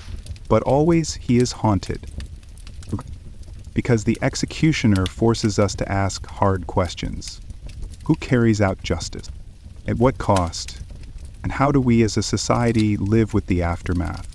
The most powerful executioners in history were not defined by strength, but by restraint, by the ability to kill only when commanded, to act without malice, and to endure the burden alone. Many believed they were doing necessary work. Some were proud, others broke under the weight. But in all cases, their existence held a mirror to the systems they served. In democratic societies, this mirror became even more difficult to face. When modern executioners stepped into sterile chambers, pressed buttons behind glass, or administered lethal injections, they were no longer public actors. They were bureaucrats of death, hidden, silent, unreachable. And the rituals, though clinical, still whispered old truths. Someone must carry the final act. Even today, in countries where executions are rare, they are still ritualized. There are witnesses, there are statements, there are final meals, and there are people trained, anonymized, whose job it is to make death look clean. But death is never clean, and justice is never easy.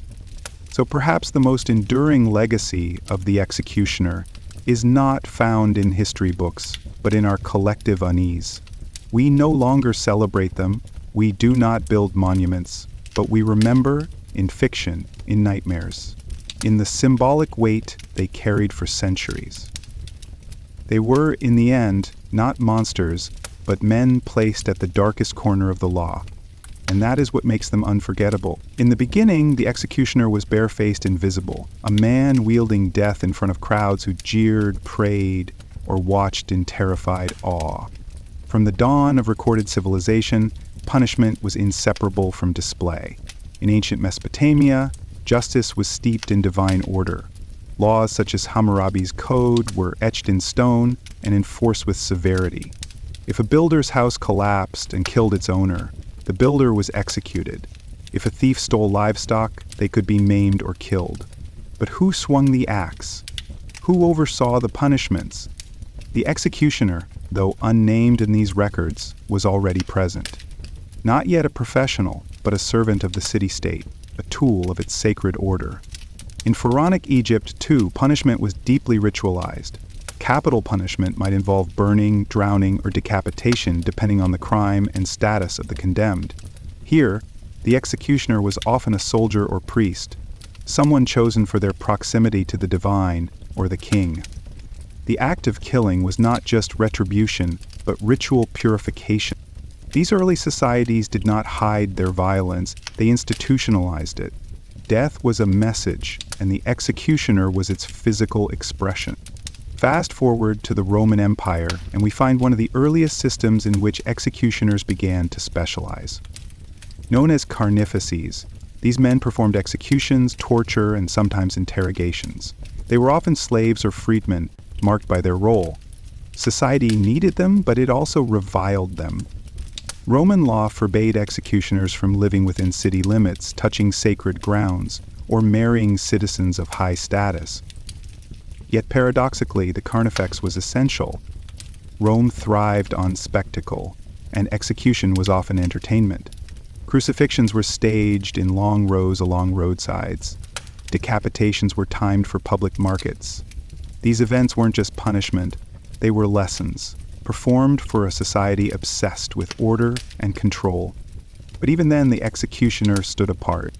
The Middle Ages carried that paradox further. Across medieval Europe, the role of the executioner evolved into a strange social niche, despised, feared, and yet always summoned when the law required finality. In France and Germany, executioners were often born into the role. Entire families, such as the Schnapps and Sansons, maintained dynasties of death, passing down not only the tools but the rituals and techniques. The public, however, remained wary. Executioners were denied church sacraments, often lived on the fringes of town, and were forbidden to enter most trades. But they were paid well, and they knew secrets of nobles, of judges, of rebels. By the 15th century, executioners had acquired something else: procedure. Beheadings were expected to be clean. Hangings had to snap the neck swiftly. Botched executions could provoke riots, or even revenge. In Islamic empires, such as the Abbasid Caliphate or the Ottoman Sultanate, the executioner was often cloaked in ritual secrecy. Their identities were hidden. Their methods, especially the silent garrote or bowstring, were selected for dignity and discretion. This wasn't just about mercy. It was about the image of power. The caliph or sultan could appear above bloodshed, delegating death without spectacle. Executioners in these systems were frequently slaves, eunuchs, or trusted palace servants. They were not public figures, they were shadows, and their silence was part of their power. Meanwhile, in East Asia, executions were conducted with even more structure.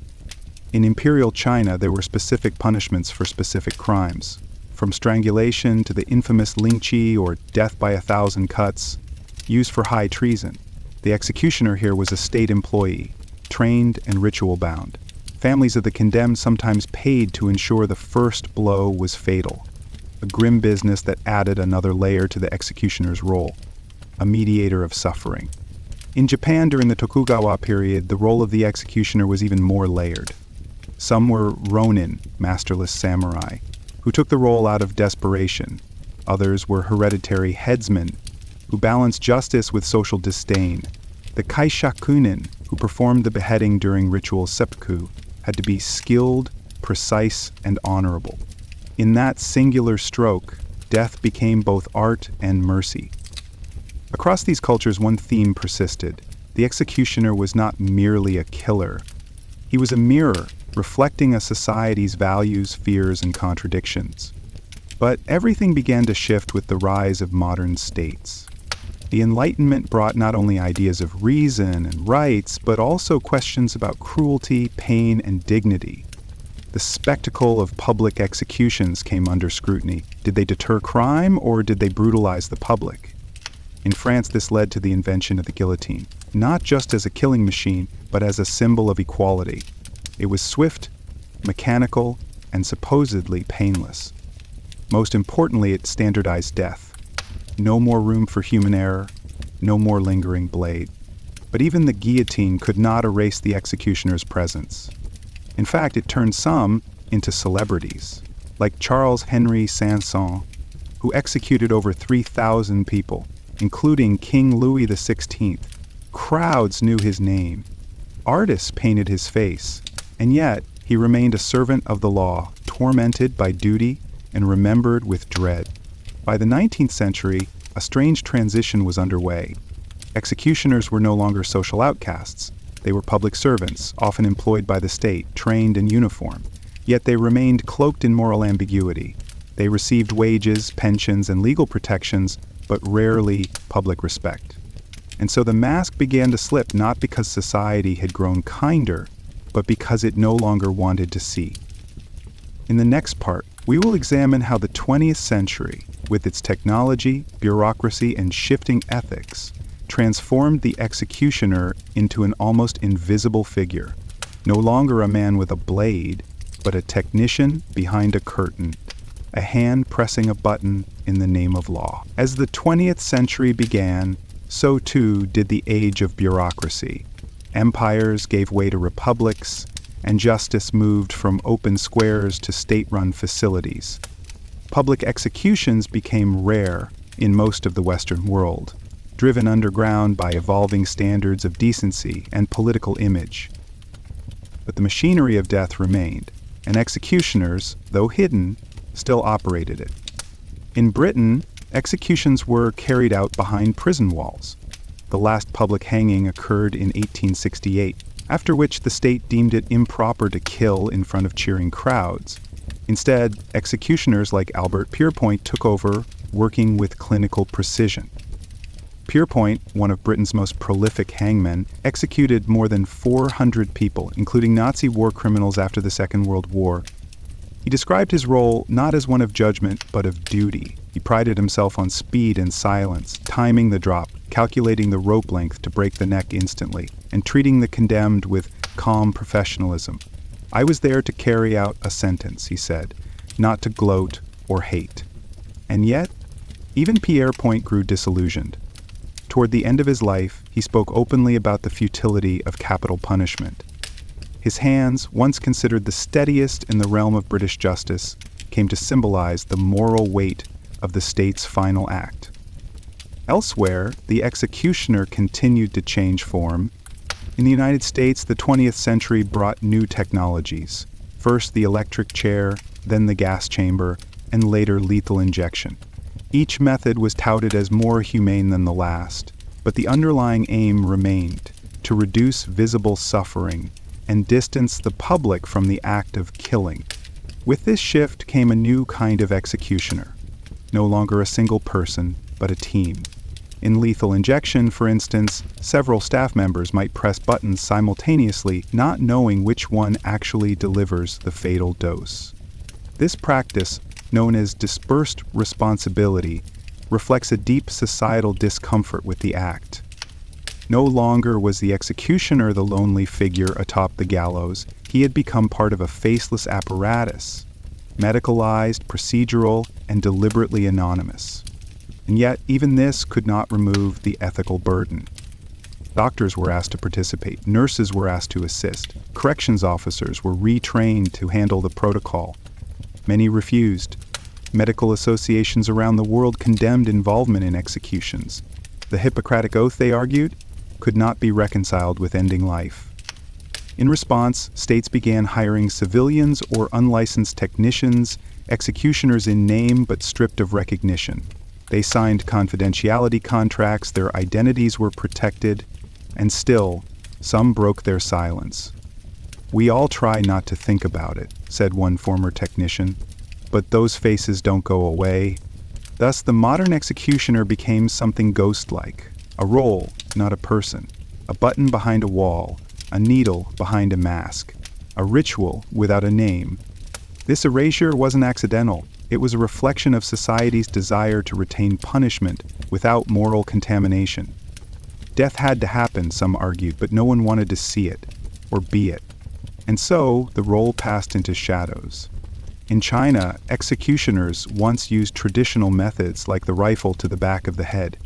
Today, mobile execution vans allow for on-the-spot administration of lethal injections. The process is clinical and quiet. But the debate remains: are we witnessing mercy or merely hiding cruelty behind technology? In Iran, public hangings still occur, but the executioner is masked. In North Korea, the role remains hidden, buried in secrecy. In some places, executioners are soldiers. In others, policemen. And in many democratic nations, the role has simply vanished, because the death penalty itself has been abolished. Yet the memory of the executioner endures. He appears in films as a symbol of justice or tyranny. He features in literature, often as a haunted soul burdened with regret.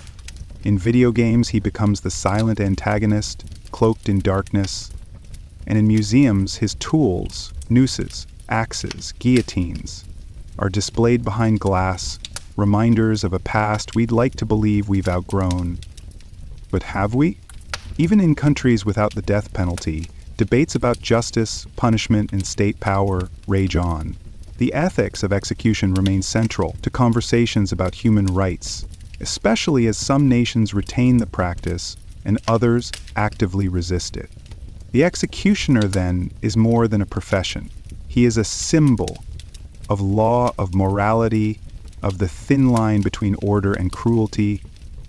In some ways, the disappearance of the executioner has made him even more powerful.